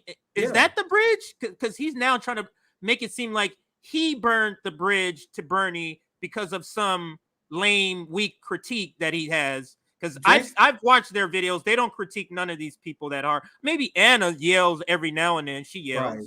Right. And what does that say about Bernie, though? So Cenk and Kyle Kalinske does this all the time. So Cenk and Kyle Kalinske get mad at Jimmy and other left people for criticizing Bernie and AOC, right? So it's like they cut you guys off. Bernie forced Kyle off the show. And like Cenk said, despite Jimmy being a cheerleader for Bernie, he cuts him off. Yeah, I don't get that. You just said you bring up why we are criticizing them. Like, why is Bernie Sanders so willing to cut out his outside game? So why will you then turn around and get mad at Jimmy Dore and Briahna Joy Gray for criticizing these people that cut you off, apparently? Like, why are you so desperate to be part of the club? They don't want you, Cenk. Why they don't like the outside game? But go ahead. I'll say that. Force Bernie's hand to have a vote on $15 minimum wage. And then we found out who the 8 Democrats were that voted against the $15 minimum wage. And we found out that those were 2 of the top allies for Joe Biden, the 2 senators from Delaware. So that was actually a force of vote that was incredibly effective in at least finding out who the bad guys are. We got no help from anyone else because they were busy with, their, as you would say, personal animus, but our audience was enough and we did it anyway. So when you say it as if I'm opposed to it, are you like, I am philosophically massively in favor of it? With all due respect, and people can play back the tape, nothing I said was meant as an attack. And I think that you're personalizing this and inserting yourself into this. All I was talking about was what. I just gotta say, the use of massively is so misused right here. Like, what he's using to describe massively is not how you're supposed to use the word massively. But my feeling, I was using an example to demonstrate why I don't think that criticizing the squad is attacking the squad. And so what you're saying is you also criticize the squad. I think that's great. So we understand each other. We understand because we've both done it, having a critique of leftists in Congress, even if they're the. I didn't want to interrupt for that long, but you guys see how she got to talk to this guy like a child, right? We understand each other now, Cenk. Yeah. This is how we understand. We got to share our feelings, and then once we share our feelings, we can come to understanding, right? Right. So you want to get on the slide too? I want you to get on the slide also. So we're understanding each other, right? Okay. Watch this. they're the best that we've got, that critique is necessary to try to maximize and push them in the direction that we think as voters and as media figures they should go. So we're actually in agreement here, and I'm not really sure what the dispute is. Yeah, no, because you said, all right, forget what you said. You framed it as holding them accountable is attacking them. What I was trying to get to, and this sucks. No. Hold on. I was saying the opposite though, Cenk. I'm saying holding them accountable is not attacking them, and you agree with me. So yes, what's the problem? No, so the problem is because this is forcing me to delineate the difference. When Jimmy says in his speech, let's go to, hold on. Jimmy? No. There it is. There it is. Now, I literally tweeted about this. I was waiting for this part too. I literally tweeted about this part. So remember, the point of this debate is Cenk Uygur said that Briahna Joy Gray is a fake leftist. One of the reasons why he said Bree is a fake leftist is because she supported forced to vote.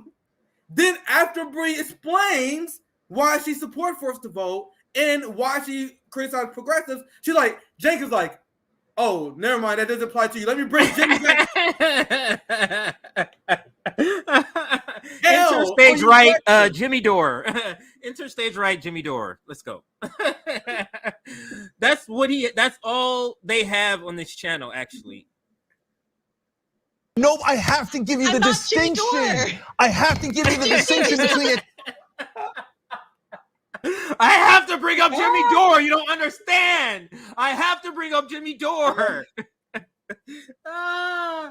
This is terrible. All right, let's play. Attack and hold accountable. No, Briahna, hold on. You have to understand it. When he says, let's go to AOC's house and make her afraid of us physically, that's attacking.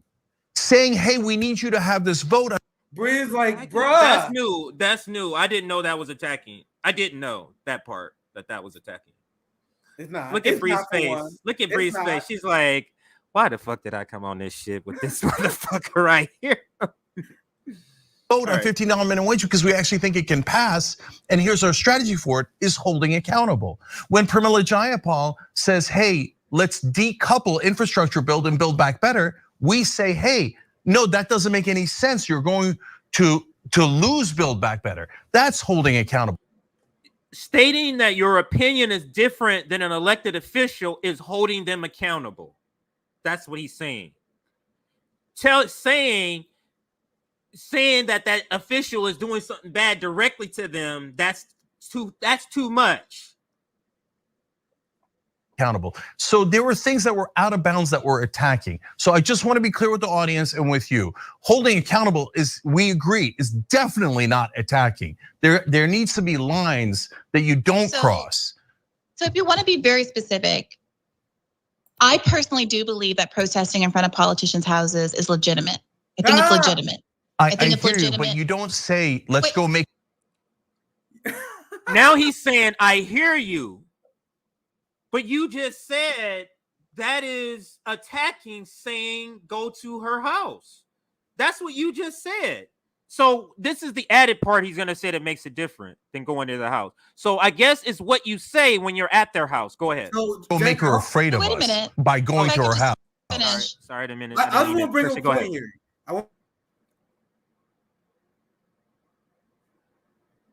You there? Oh. Am I good? Breaking up a little bit. I can hear your voice, but it's say something one more time. Keep playing. Okay, yeah. Let me let it play. It is it's buffering. When I had Chris Hedges on my show, probably last fall, it was one of my favorite episodes ever, and he talked about the politics of fear, and he talked about how if you have a social movement and you want it to be effective, you have to have people afraid of the consequences of not listening to you. And I think that what we've seen over the course of the Biden administration, and even before, when we had the largest protest movement in American history that was just plainly ignored and disregarded by the party that was supposed to be championing the interests of the people who were in the streets, that they weren't really afraid because ultimately there were no consequences there. And I don't mean threats of physical violence. Right. What I mean by afraid is that there was going to be some tangible consequence to not listening to you.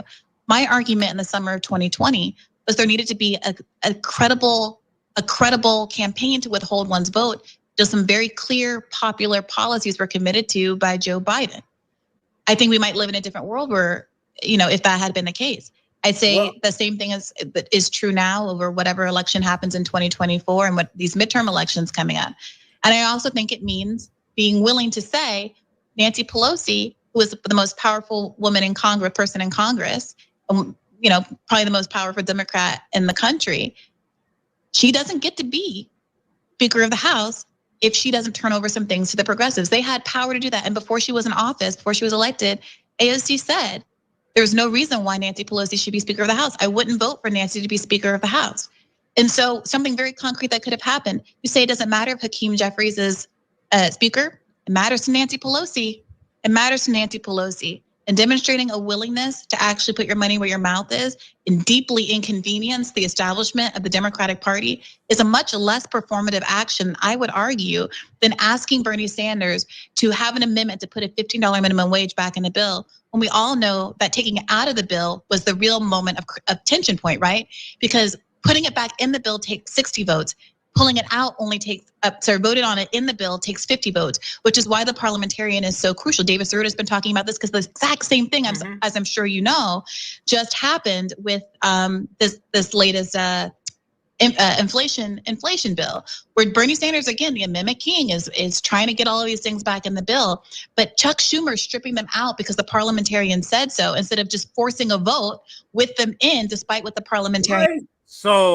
So if people that may be confused, so she's saying that the parliamentarian makes the hurdle 60 votes essentially by saying this can't be here. Then that makes it where you have to get a 60 vote threshold, where if the parliamentarian doesn't do that, just fire the parliamentarian, then you don't have that hurdle. It gives them space. It gives them a way to say, oh, the parliamentarian told me I had to strip it out, so I stripped it out. Now it's required 60 votes, which is just a tactic to strip out anything for the proletariat. Go ahead.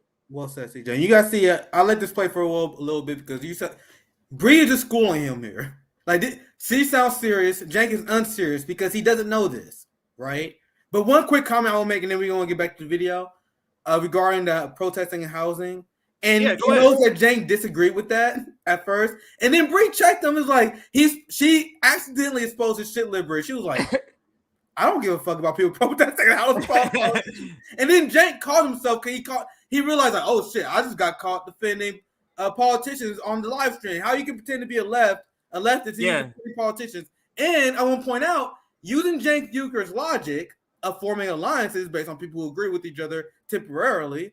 Didn't you just form an alliance with Ron DeSantis? Because you want to know who else agrees that we shouldn't protest in politicians' homes? Ron DeSantis. So Cenk Uygur, you sounded kind of red-brown alliance to me. It sounds like you push a red. It sounds like you siding with the Republicans. The fact we can't protest at politicians' homes, right? But anyway, let's keep playing. Parliamentarian says turns a 50 vote issue into a 60 vote issue, provides cover for all the Democrats to be able to say. Was there another part you want to play? Because there's a part near the end. No, we can get to the wherever part. Yeah. And if you want to send it to around 48 minutes, and the reason why I'm doing this because there's a point, and I think it's around where we stopped at, where they kind of calmed down, because the first 30 minutes was really unhinged. Then they kind of calmed down a little bit, and then they start talking about policy. Then it becomes unhinged again. So this is It was never a civil debate, but like after they start talking about Build Back Better and that stuff, it started to become a little bit more civil. Then this part happens, and I want to play this for a reason. Hopefully I got the right timestamp, but near the end, I just remember near the end, Cenk really goes unhinged. So that's why I want to definitely play this part before you wrap up. Let's just keep it playing for a little bit, and then we can chime in. Let's just start here. Okay, this is 48 or 47.50. Let's start. I think that's fine. Let's start here. But I believe you might be. And to the extent that you, the audience, is acting in good. Someone put in the comment section. Let the ad go. Someone put in the comment section 43:30. What's that? Oh, somebody said, they know where the timestamp is. It's 43:30. Okay, so I'm trusting you. Maybe I shouldn't do it. I'm just picking a random comment, but so I'm gonna trust you. Put it at 43:30. Let's see why you say that. I'm gonna see why. Maybe that's the beginning of that point she was just making there. So let's. So I remember. I remember it was near the end. So let's start it here. This is 43:50 right around here. 50. Around 50 minutes in, he gets with you. Please stop trying to perceive every word out of my mouth as somehow a criticism of you or trying to undermine you. Is this reminiscent of what you're looking for, or not? Not this exchange here.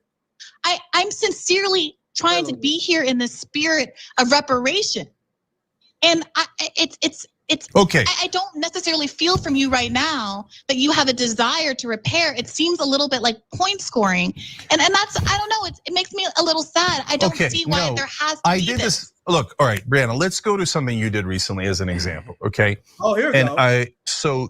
Is this, you said this is it? Play from here. This is fine. This is fine. You talk, and I think it's a good example.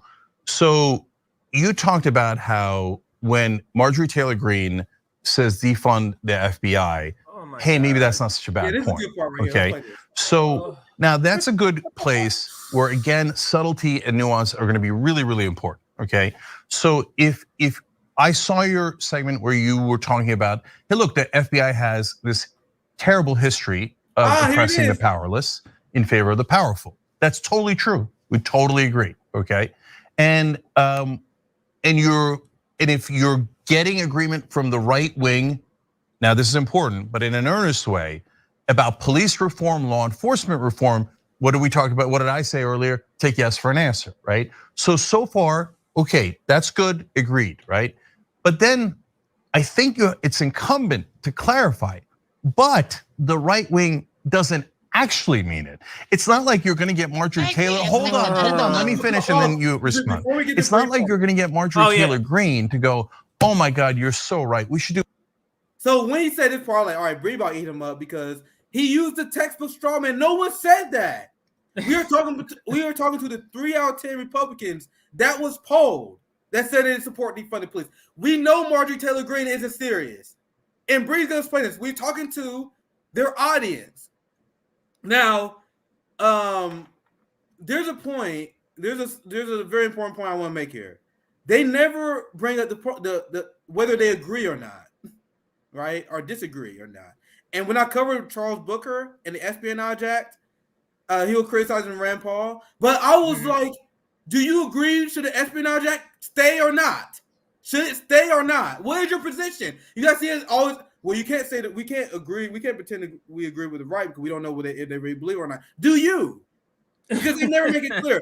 And secondly, I'm gonna explain why this talking point is ridiculous, right? So we want to build a working class coalition, a large working class coalition. I don't care what your background is. I want a coalition on issues we agree with. Think about Medicare for all. Imagine if we got the right wing to say, oh, we want Medicare for all. When you then respond with, oh my God, I know he say he support Medicare for all, but I don't know how he will implement it. We can't trust him. You wouldn't say that. You would say, put the bill up. Put the fucking bill up. That's what Bree said. Bree said if you're supposed to call the bluff of Marjorie Taylor Greene. If Marjorie Taylor Greene said she support abolishing the FBI, put the bill up. Right. And he doesn't even understand his point. Because like Glenn Greenwald said, this last point, I'm going to let it play for quite a bit after this. Glenn Greenwald said, and I think this is on point, regarding Cenk Uygur, he says there are a lot of people he finds to be malicious, bad faith actors like Rachel Maddow. He thinks Cenk Uygur is just really, really dumb.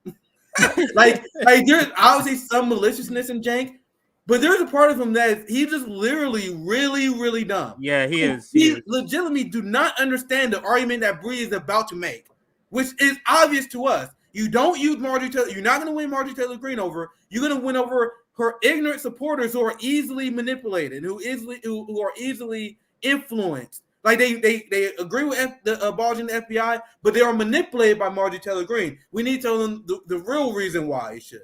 But anyway, I'm gonna let it play. We can let it play for quite some bit because Bree is essentially gonna explain what I said, right? But go ahead.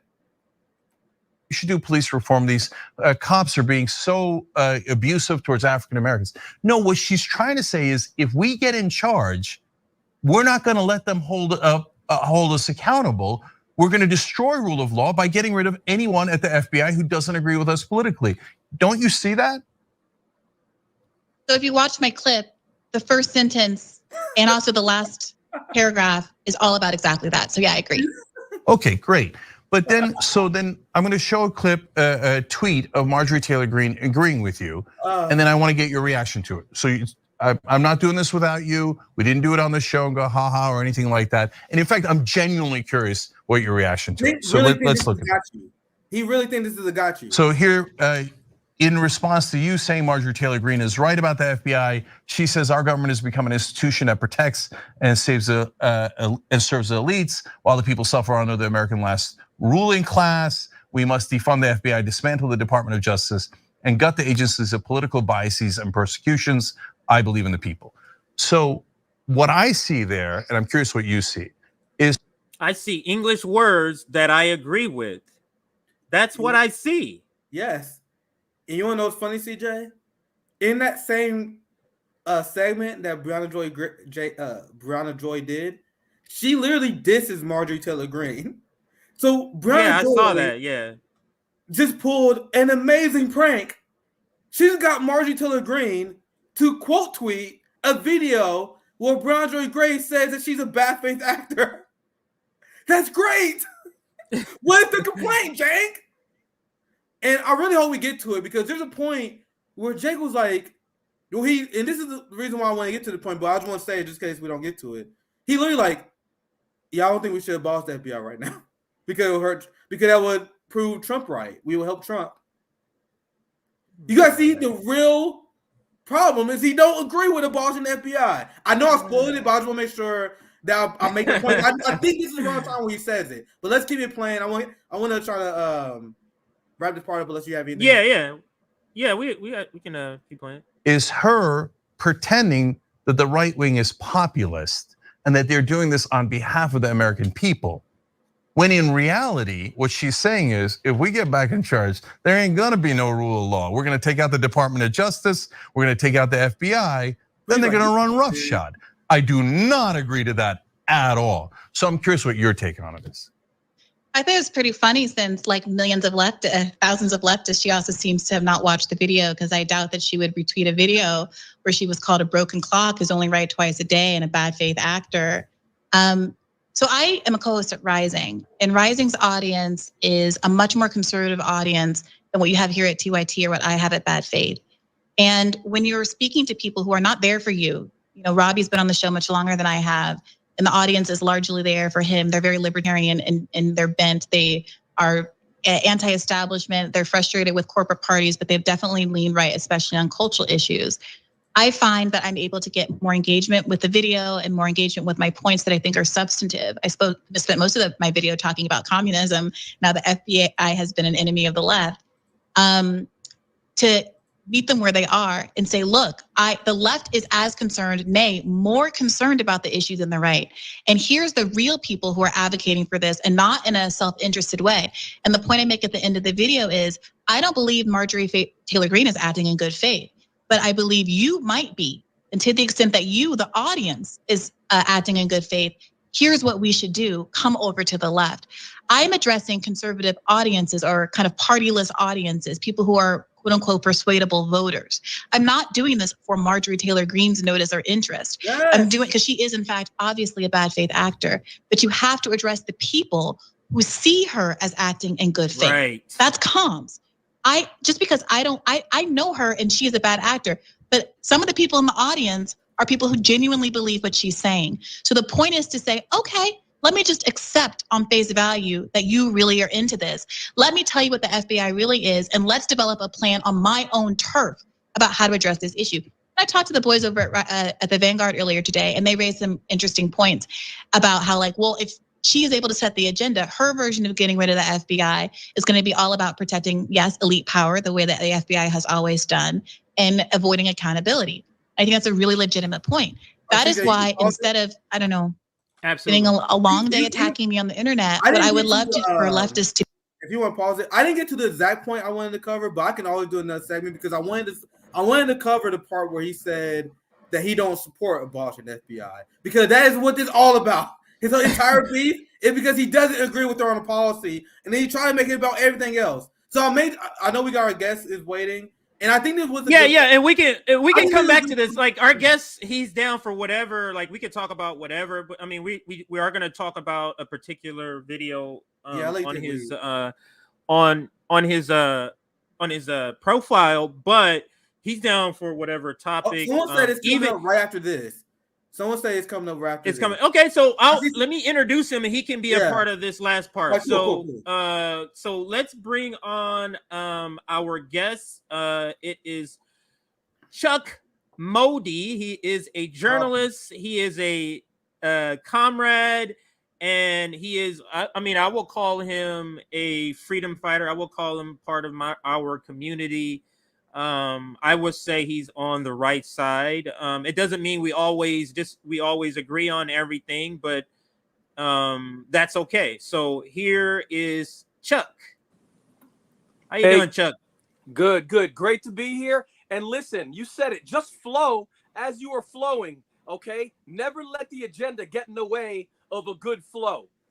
Right. Yeah, we always have a good time when we have you on, so I think you fit pretty well for this conversation. Yeah, I think last time we did the same thing where we just had topics and we were just kind of discussing them. So right now we're in the middle of just discussing the interview with Briahna Joy Gray went on TYT's Conversation. I think that's the name of the podcast or the show with Cenk, and it's a pretty, in our opinion, disturbing conversation. It's kind of bullying. It's kind of I don't know. It doesn't seem mutual respect in the conversation. I think it sums up, like, we talk about the difference between the boutique love and the new love. I think the reason why I think this debate is interesting, because this highlights the differences very clear.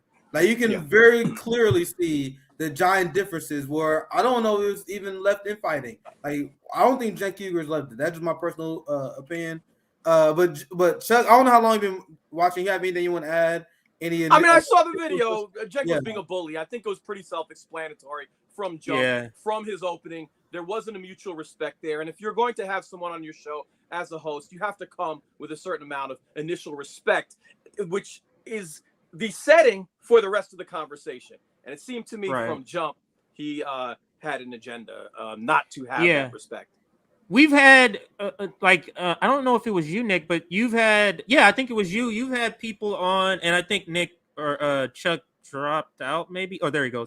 And you've had people on that you disagree with, and you don't disrespect them. Sabby's had people on that she disagreed with on, like, defund the police and some other issues. And it's just disagreement doesn't necessarily mean disrespect, and that's something we should learn. So this is now, explain, Nick, the part you wanted to talk. This is the part we're getting to. I know around the 50-minute mark, it started going off the rails again. Chuck will give, I know. He has to reset. He has to reset. So let's play it. And I know, let's keep playing for a little bit. It's around 50 minutes when it really gets unhinged again. Yeah, when you see him pop in, because I'm not going to be on the screen. Yeah, you see him pop in, just popping back in. Is to be doing is to think critically and get our historians and our theorists together and think critically about what it would look like to either restructure or abolish the FBI, so that it really did become about accountability for elites instead of harassing leftists and other marginalized groups as it has done historically. But Briahna, do you get that when at a moment when the FBI is finally doing something right and holding an elite like an ex-president accountable on his massive law breaking, that when you say Marjorie Taylor Greene is right, that it appears to some, I understand your point that you're making about reaching out to the right-wing audience that's watching. I totally get it. And from time to time, I think that makes sense politically, okay? But again, we need nuance here. But in this time, it allows them to say, you see that? Reasonable people on the left agree with us. The FBI is political, and they're targeting Donald Trump based on politics. It seems. I didn't say. I know, and that's why I'm asking you about Marjorie Taylor Greene in that tweet. In Marjorie Taylor Greene's quote tweet, she doesn't even make that argument. But you know that's the argument she's saying in this context. She tweeted about how defund. It's the game. It's the red blue game fight that he's mad about. It's in this particular example. It's like you understand you understand all of these caveats, and all she's saying is, look, she's saying defund the FBI. I'm for defund the FBI. Let's take this opportunity to do, how she explained it. Go ahead. I told you guys before, just imagine if you got a conservative saying I support Medicare for all, but you like, well, you can't really say you agree with them because you know that the right would say, hey, look at me, I agree with Medicare for all. That would boost my pro. Who cares? Who cares if they're right on that? How about the progressives and the Democrats? They also be right, so they can't score. Like, why are you so focused about the team sport aspect? Chuck, do you want to chime in before we get back to the video? No, I agree. I agree with what you're saying. And, you know, and even to use the Medicare for all example, when Bernie was running, 25% of Republicans were for Medicare for all. Yes. And that's why he was such a threat. He was a threat because we're brainwashed to believe you have to move right to reach the right wing. No, what you want to do is bring some right wings onto your issue for human rights. Right. And Bernie was doing that, so he was a huge threat to the healthcare industry, to the whole establishment. But what he was doing is making inroads the right way. Yeah, and that's why they had to bring in the cavalry to get him out of there, because they thought he would kind of just fizzle out on his own, but they didn't understand or they didn't appreciate that the policies he was saying people actually wanted across lines, and that's what the fear was. So so let's get back to the timestamp that got sent was great because that was Briahna Joy Gray directly addressing Cenk's. Like, the reason why he said that was because the Hill radar she did. And then she just completely debunked that, literally in under 5 minutes. Now, this is the part where it starts, because I remember thinking like 50 minutes in, that's when it started getting unhinged again. So let's play it for a while, and let's watch let's react to it. Fund the FBI right after the raid. You know that's what it's about. No, what I'm asking, Briahna, is do you see how it might be perceived as helping their talking point that the FBI is targeting Trump unfairly and for political reasons? The right is exploiting this moment for what they want, and I'm exploiting this moment for what I want. That's all I can do. I, Briahna Joy Gray, with my small platform and 60,000 YouTube subscribers, are not platforming or influencing Marjorie Taylor Greene, a sitting congresswoman's behavior. I think that that's laughable. But what I think is very irresponsible is for the left not to take advantage of the genuine interest that many people have across the political spectrum in holding the FBI accountable. Cops sometimes arrest bad guys and do the right thing. Sometimes cops stop a rape in progress and capture someone who's been drunk driving before they can hurt someone. Sometimes that happens. That doesn't mean that I'm not going to continue to advocate for overwhelming police reform, abolishment, or whatever it is, because that's the right thing to do. And we need to be coming up with structural alternatives to do the things that cops are supposed to be doing, while not covering for all of the misconduct and the structural problems with the police force just because sometimes they behave right. And I think the same thing with the FBI. It is completely cogent to say, I believe Donald Trump should be held accountable for whatever crime he might have committed. At the same time that you say the organization that's undertaking the search has a credibility issue because it spent 85% of its resources, as I talk about in my clip, 85% of its time going after people like Muhammad Ali, Elvis Presley, and Martin Luther King and Fred Hampton, and only 15% of its time going after the Ku Klux Klan. But today they're going after Donald Trump. So then that gets to the issue of genuine, whether they're genuine or not. And I think this is— Of course they're not. And I said that many times in my radar.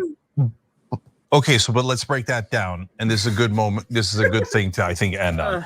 So look, if I sense the right wing is genuine, they're actually voting with us. So for example, they're anti-war. They're saying the president needs to get congressional authorization. I just can't believe he used anti-war as his first example, considering his stance on war. It's kind of weird. And they voted that way. Great, no problem. A vote's a vote. It's as genuine as it gets, right? So I say yes to that. But if they say, hey, Cenk, I care about law enforcement reform, right when Donald Trump's getting busted by law enforcement, and by the way, if we win, I'm not gonna do any of the reform you want. Instead, I'm gonna make it way worse. I go, well, that's not genuine. So let's use his logic with the squad. We're genuinely anti-imperialist, we're genuinely anti-war, but you vote to fund NATO. Isn't that the same? Using his logic, isn't that the same thing? Should we be calling them out under those same lines? You know, I'm glad you use that example because you bring up such a great point. Cenk he's advocating caution. Remember the CIA list, advocating caution because he believes the workers, the proletariat, are so dumb that the right wing will accidentally trick us to shifting to the right with them. Well, if you join the right on defund the FBI, you might accidentally help the right wing.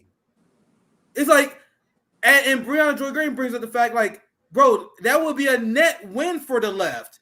In what universe is this them manipulating us? What you're accusing us of is the same thing the squad does. So he says that we will be manipulated to join the right, but the squad, in their pursuit of infiltrating the Democratic Party, is dragged to the right. You guys see the projection there? What the squad is guilty of, they're saying we are going to be guilty of being drifted to the right by forming alliance with people who are right-wingers, which the Democratic Party is. So you continue your... I think Chuck wanted to chime in. Go ahead, Chuck.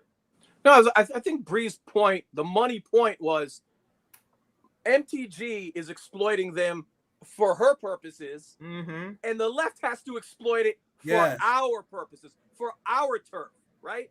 So we're coming in at a very different angle. No one is saying MTG is a good faith actor. Nobody's making that claim. Bree actually just said that in the previous segment. So we have to be clear of what we're doing. Nobody's uplifting MTG, but we're saying, yes, there may be some followers on the right who you could connect with. So that's a very different statement.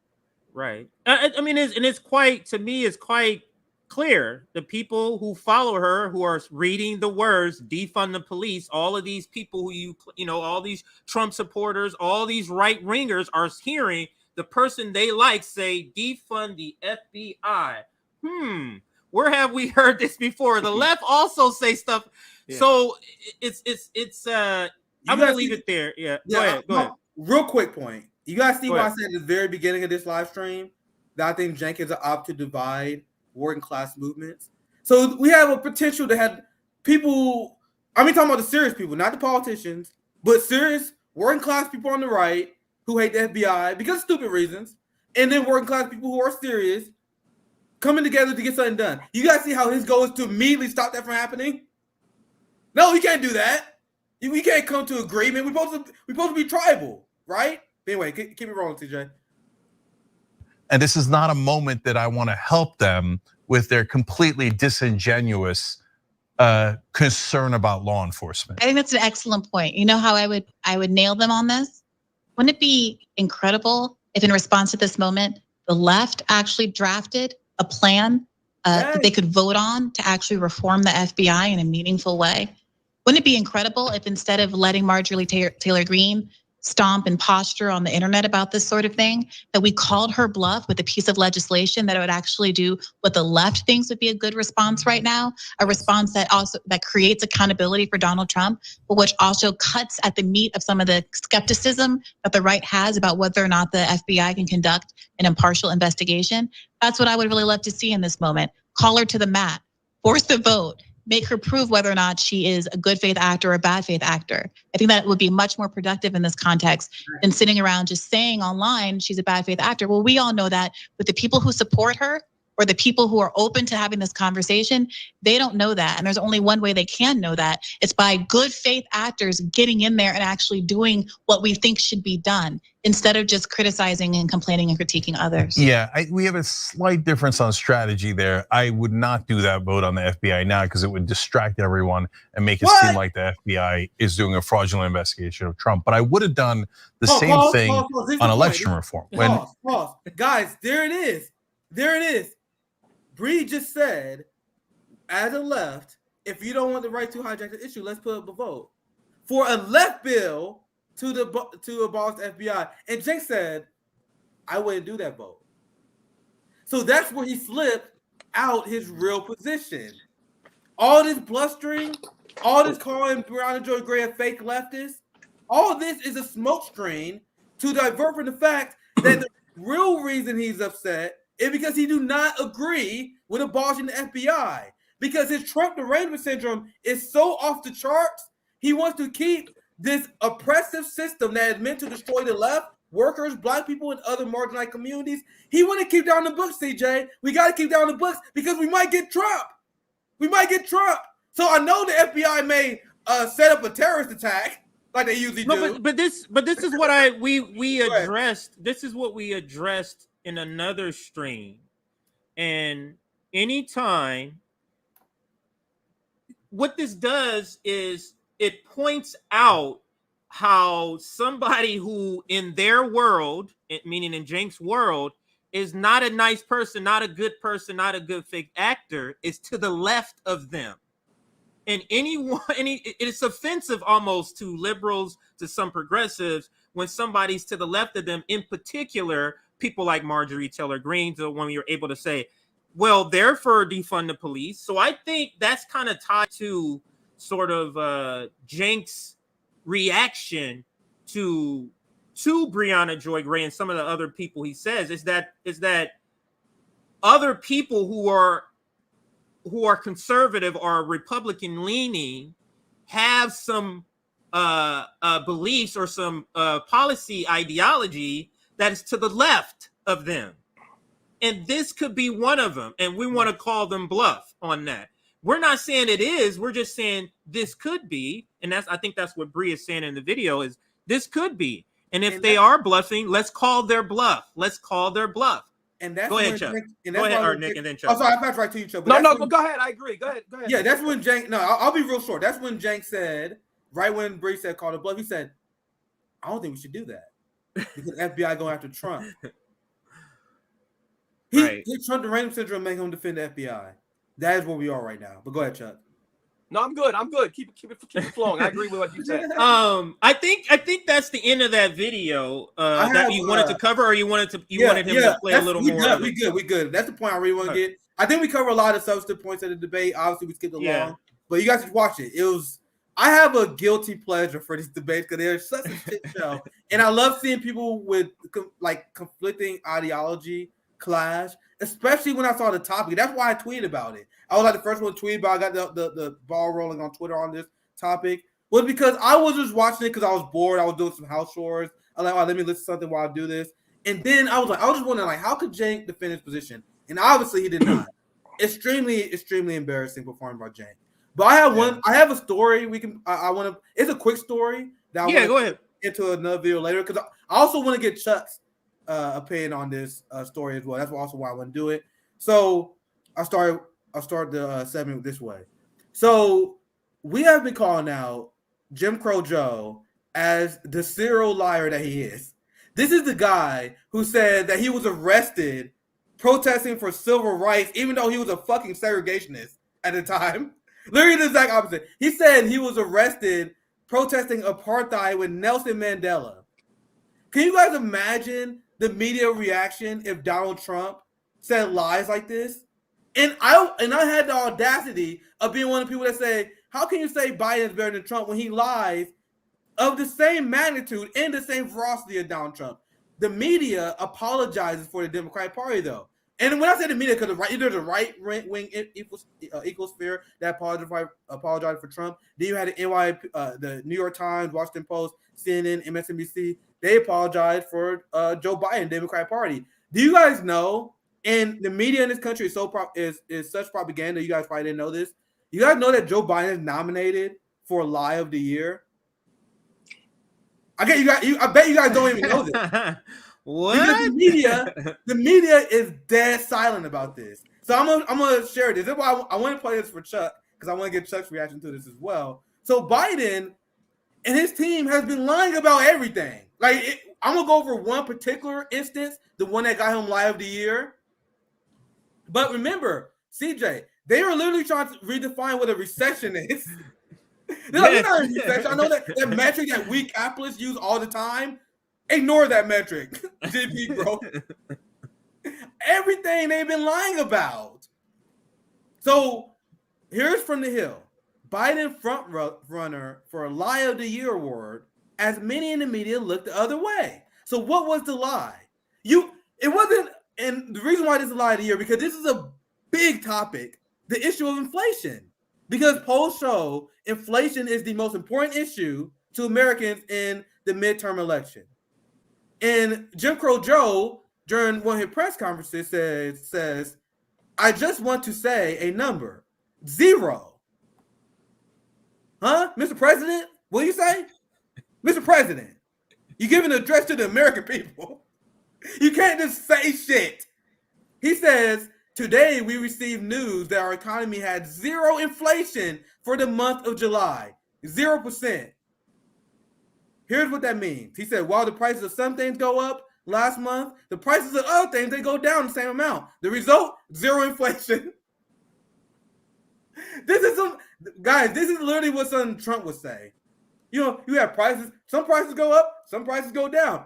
Zero inflation. Biden, that's not how it works. Wait. So you're telling me the report that there was zero inflation was just made up? And he just said prices go up, prices go down, kind of evens out? Yeah, I'll pass it to you guys. I want to hear your guys' reaction because this is another one that sums it up in a nutshell. And you notice the media didn't say anything about it. Imagine if Donald Trump said something that crazy. So this is from Mediaite. Biden, July inflation 0%. Actual inflation 8.5%. Media, close enough. So do you guys have any? I won't pass it to you. You guys have any reaction to that? Or you can just generally react to like the Biden administration messaging on inflation, the bill. Anything you want to chime in on, Chuck? Well, you know, we spent 4 years rightfully talking about Trump being a pathological liar, and if his numbers were wrong starting from his first day on inauguration. We talked about that. When Biden does the same thing, like the Mandela comments, like the inflation, you don't see those follow-up reports. So what it seems to me is one president we're rightfully fact-checking, and the other president we're not fact-checking. And we need to have the same standard for both. But if we really look at it, this happened his entire campaign. I was a huge Biden critic for a few years prior to his campaign. I put elaborate threads together on the criminal justice system. But what I think here is really important to know is that there's this double standard about what it called aligning with Republicans, aligning on the with the right.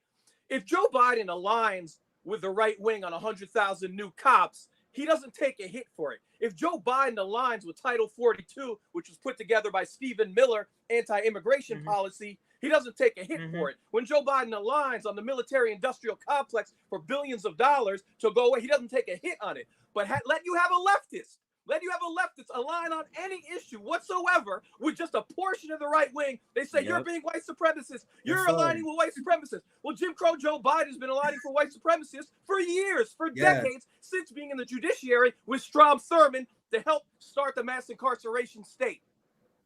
And like you said during the campaign, Bernie Sanders would call, and I think he should have been way more aggressive, but he was calling out Joe Biden on his record. He said, you wanted to cut Social Security. And in front of millions of people, Biden said, I literally never said that. Like, sir, there is video footage. What are you saying? This? So, and that over and over again, Bernie will bring up a legitimate criticism of Biden's record. He said, Bernie accurately described how Joe Biden literally whipped votes in the Senate for the Iraq war. He wasn't like a passive vote, right? Like, I was just misled. His job of the Senate Arms Committee was literally to convince other Democrats to support the Iraq war. And then during the election, he was saying, well, I was just a victim of George W. Bush Jr.'s lies.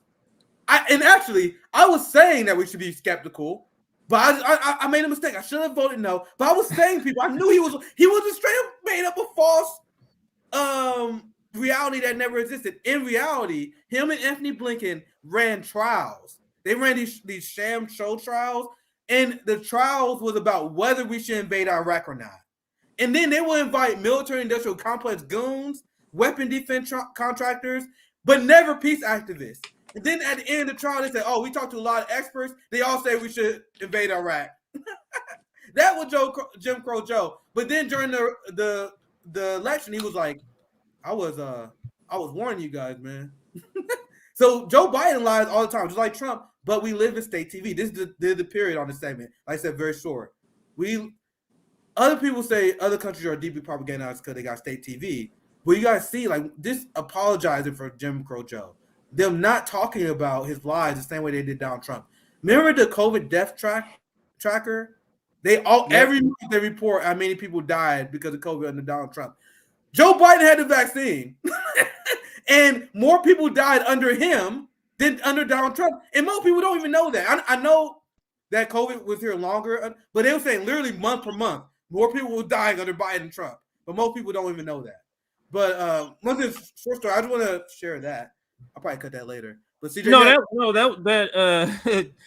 I actually had not yet. That's what I'm gonna name it. I saw that, and Chuck had to drop out. There he is. Okay, good. He's back. If you could put him in, because I was just about to go to the video you had, Chuck, and hopefully you're able to stay in. Sure. This segment. Could you kind of give the setup of this video you have on? And let me make sure this is the video you were talking about, right? Well, on your... it was one of, but the one I was really talking about, it was a white man who his father was in the Holocaust and died in Dave Rag. By the way, this is Dr. Dave Ragland. He helped set up this conference. But I think the one I'm speaking of is that got a lot of attention is a young white man's father got a reparations check of $700 every month, and he was talking about Germany's policy towards reparations. I vaguely do remember that. Okay.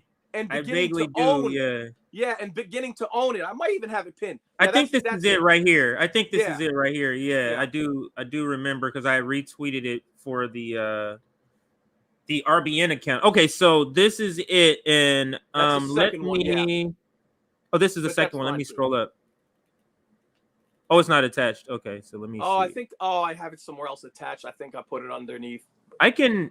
Go I mean, back that's worthy too. I'm gonna see if it's pinned. Yeah. Oh, yeah. It's right. Oh, I see a line of them. So maybe it's this one says my grandfather. This one. Okay.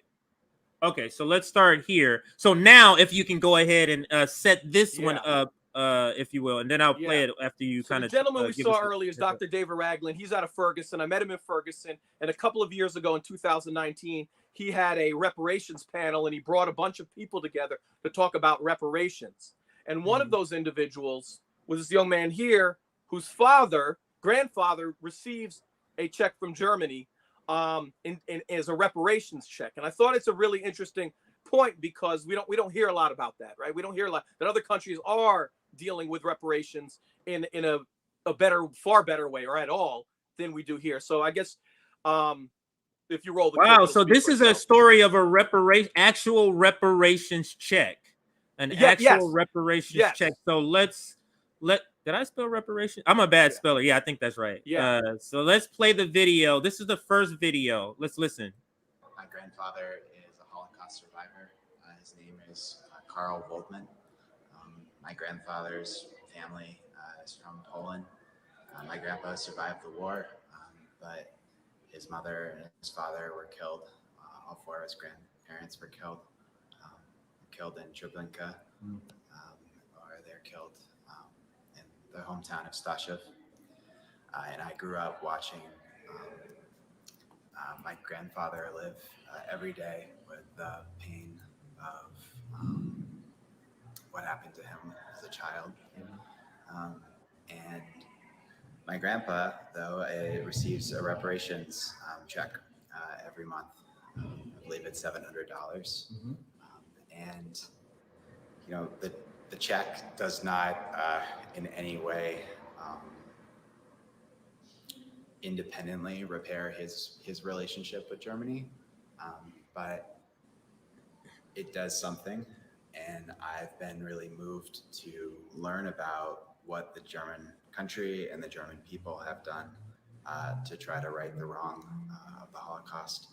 I've been to Germany very briefly. I haven't been to Berlin yet, but I've heard that when people visit Berlin, there's stones that are in the residences of German families, or Jewish German families that were killed. And I've been really moved by what the German government has done in welcoming immigrants to their country, and the role that the German government has played in trying to chart a new course and really own their past. And I have hope that we can learn from the way in which the German country has owned their past here in America by owning our own past of racial terror. And that reparations can be one step, both financial reparations and otherwise. Yeah, let me play the second part of this to finish off. I think this is it right here. But this is a great story to those as to say it can be done. It is being done. So don't tell me you can't afford it. Don't tell me there's no way of doing it. Don't tell me the checks, you know, when I want to send you direct payments, it can be done. We white people have benefited tremendously from the powers that be, the privileges that we have, and that comes with a responsibility to know that this, to know, be responsible for the fact that we can't let this continue. And you know, Brian Stevenson talks about race and racism as if a smog, and I think this indifference that we seem to have, it's like almost like this elephant or the smog that exists where it clouds our ability to truly be in a relationship with each other. And engaging in reparations work is an opportunity for white people to take this head on, and as an opportunity for our own atonement.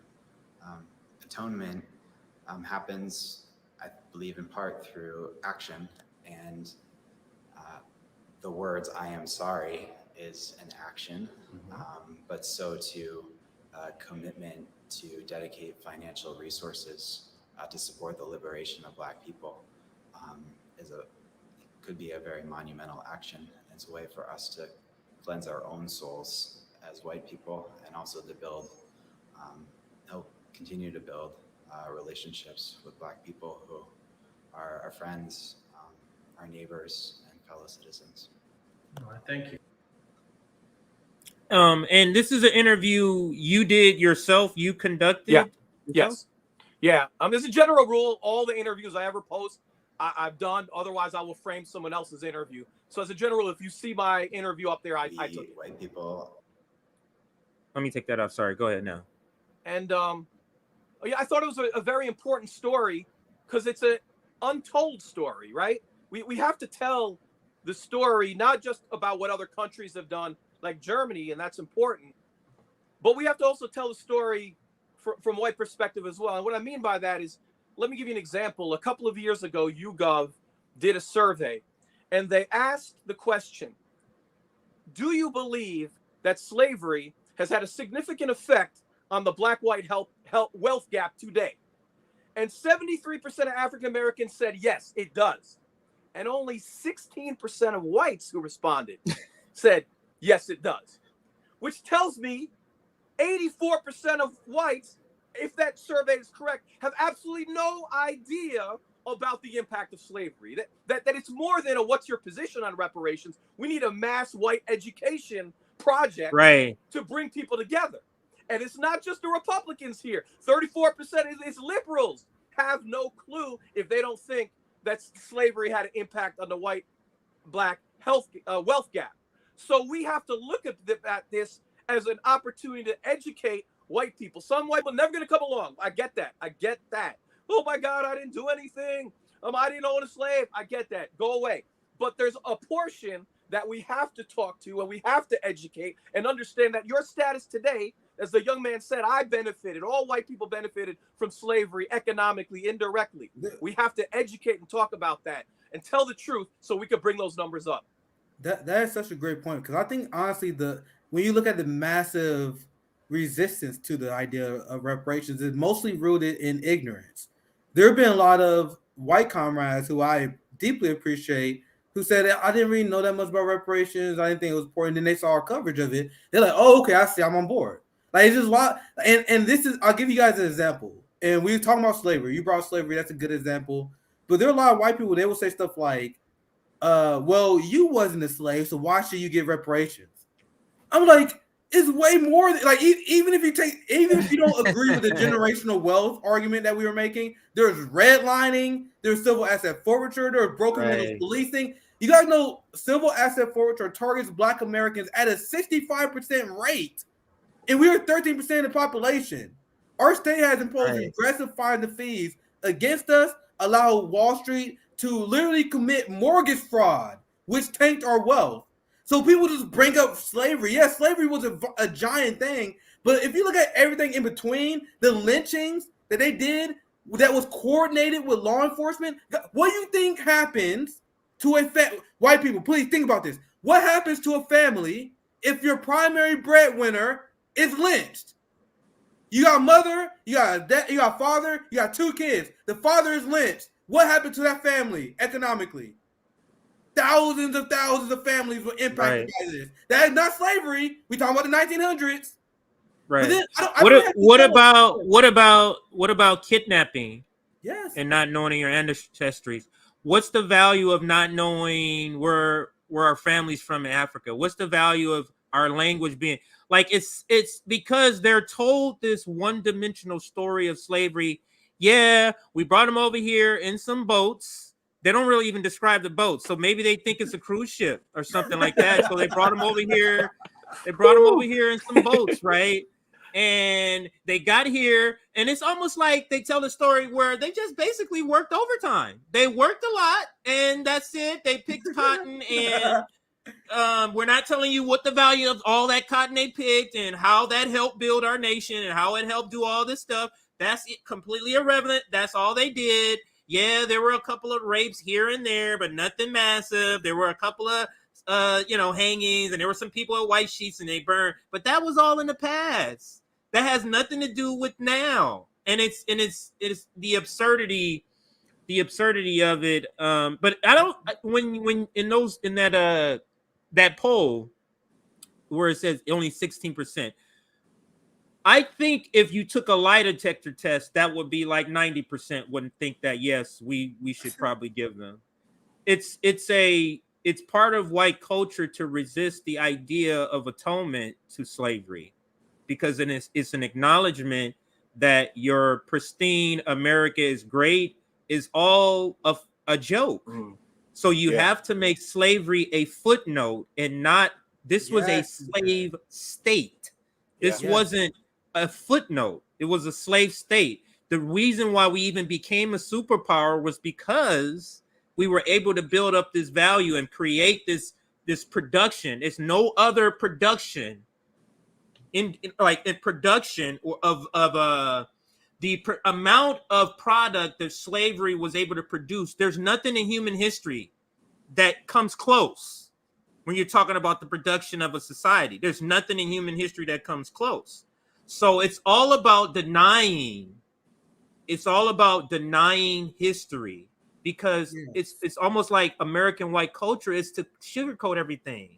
It's to we don't want to really talk about that, and it's never to really address things. Go ahead. That's why much props for Chuck talking about it. Cause we need maybe I shouldn't do this, but I was about to say white allies. Maybe I shouldn't assume, but we need people out there making those strong arguments that outside of our community as well. Let me just say it that way. There are a lot of people. To your point, that's such a great point, CJ. This atonement is there's a debt owed as well, and there are a lot of white people that just can't swallow that pill that their society, their generational wealth is because of this. Because of slavery. Right. So if we pay reparations, that's something they admit. They will have to admit that, which is actually part of the healing process, which makes it extremely important. Now, to show you guys how ridiculous these people are, they pretend that we are radical for asking for reparations. They pretend that we are asking for a once in a no one ever did this. You guys are asking for a government to pay you guys. What is that? People pretend that it's not a thing. Slave owners got reparations. Asian people who was Japanese people, I should say specifically, who were locked up because Japanese internment camps was paid reparations, and I think they should. The Colombians, the Colombian vice president, the first ever black female vice president, she ran on a ticket of the United States and the Colombian government paying their people reparations for pushing the drug war, which I support. I support reparations for the Palestinian people. I support reparations for the people who was had their rights violated at ICE detention camps. Reparations is literally the most class-based struggle you can ask for, because you are demanding the ruling class pay the workers and the people who was exploited their labor back, their generational wealth back. It is there is an economic capitalist slant framing to this whole reparations argument, because if you pay black people reparations, who's going to work all these low-paying jobs? That's how they're looking at it. Because you gave people extra money for unemployment. Have you heard what they thought about that? That's why nobody's coming back to work. Imagine if they gave black people the amount of money that we're owed every month, and black people had the ability not to have to work these terrible jobs, not to have to work 60 hours a week and be with your family. Imagine that. They can't have that. So it's more than just denying history. There's also a capitalist framing that we can't pay labor more. It's about keeping labor costs down. And paying black people, that's paying labor for something we did. And it's keeping that labor pool from doing these terrible jobs that we can't get anybody to do unless we force them economically by taking away opportunity. That's essentially what it is. Anything you want to add, Chuck? I have one more. I think this is a lighter story I got next, but anything you want to add on the reparations story, Chuck, before? Tell your story, but CJ's point was really good. I never really thought about it in that light. So that's one more angle that I think is very important. I was just and what do you mean? And what point did you not see it in that angle when you say that? Well, I don't know if I didn't see. I didn't consider. You're talking about the labor angle that if reparations were given, we can't fill these jobs. I was thinking about it from the moral angle. Oh, gotcha. Yeah. From, hey, you know what? If after this show I steal both of your wallet, you know what? You need to get your wallet back. And if my grandparents did the same, you still need to get it back. Right. So I've looked at it that angle, and you've added one more angle to talk about the resistance that we're up against. Oh, they understand the concept. They just pretending because it's all written throughout their law. You ever heard of restitution? They understand this completely. They understand that it comes with money. It's a different thing when it's a black person, and I also think it's a capitalist framing on why they say, oh, they find a way to say this is why this is different. This is come on, this is different. So I think we can end the segment there unless you have something else, Nick, and then we can move to the next one. Now, let me say this actually before you go ahead. Because you know how we have the Jimmy Dore story. I don't want you to think we have to shy away from it because Chuck did mention to me, he said that like he had to think about it, but he is down for talking about it. Mm-hmm. Now, FYI, his point of view might be not exactly our point of view. Exactly. It might be slightly different. So it could be interesting conversation, but you go to your story. I just wanted to throw that in. We don't have to talk about it, but I just wanted to throw that in. Okay. I'm down. This story shouldn't be that long. I just had two quick stories I wanted to cut later. I think this is also a good one, and we can do the RBN Jimmy Dore story. So let's do this one. And also, I want to do this one because I want to see Chuck opinion on this as well. Andrew Yang roasted on CNN. So imagine how bad you must be as a political orbiter to go on CNN and be embarrassed. Imagine if they invited me or any of us on CNN. They would have to cut the tape because I would hit them with so many hard-hitting facts so fast. I will be trying to convert as many shit-lived boomers as possible. But Andrew Yang has his new party, the Forward Party, and you guys notice this dude is getting interviews on MSNBC. He probably called the Jim Acosta. I'm going to show you guys this clip now. Did Angela Walker get an invite on CNN, MSNBC? Or any third-party candidate, Matthew Ho, get to go on CNN or MSNBC after he was illegally kicked off the ballot in North Carolina by the Democrats? No. So as we go through this segment, I want you guys to keep this in mind. Why are they giving him a platform? It's obvious. We said this when we first covered Andrew Yang and his party. He's obviously an op that is meant to make third parties look bad because the establishment is smarter than we think. So they see the polls that show most Americans are ready for a third party.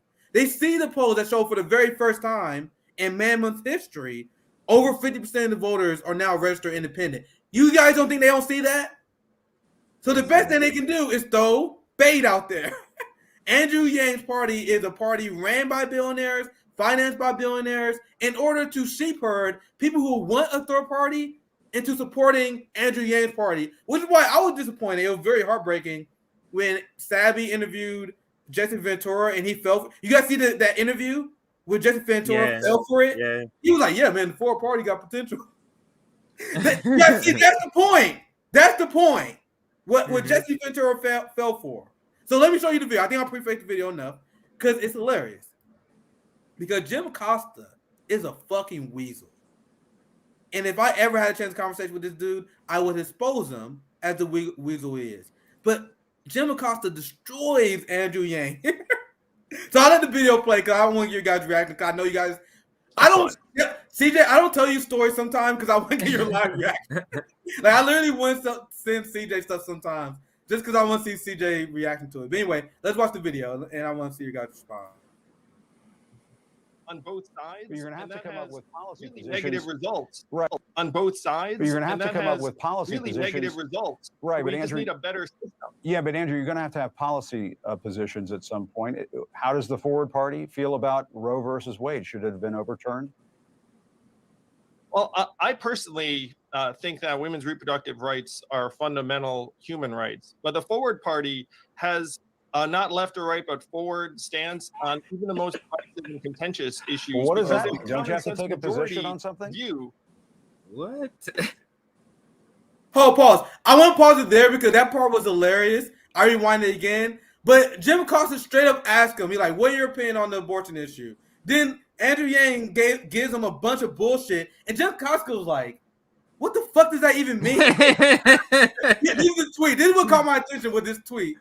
Jim Acosta literally asked him, how does the Forward Party feel about Roe v. Wade? And he said, the Forward Party has a not left or right, but forward stance on even the most divisive and contentious issues. He's like, what the fuck?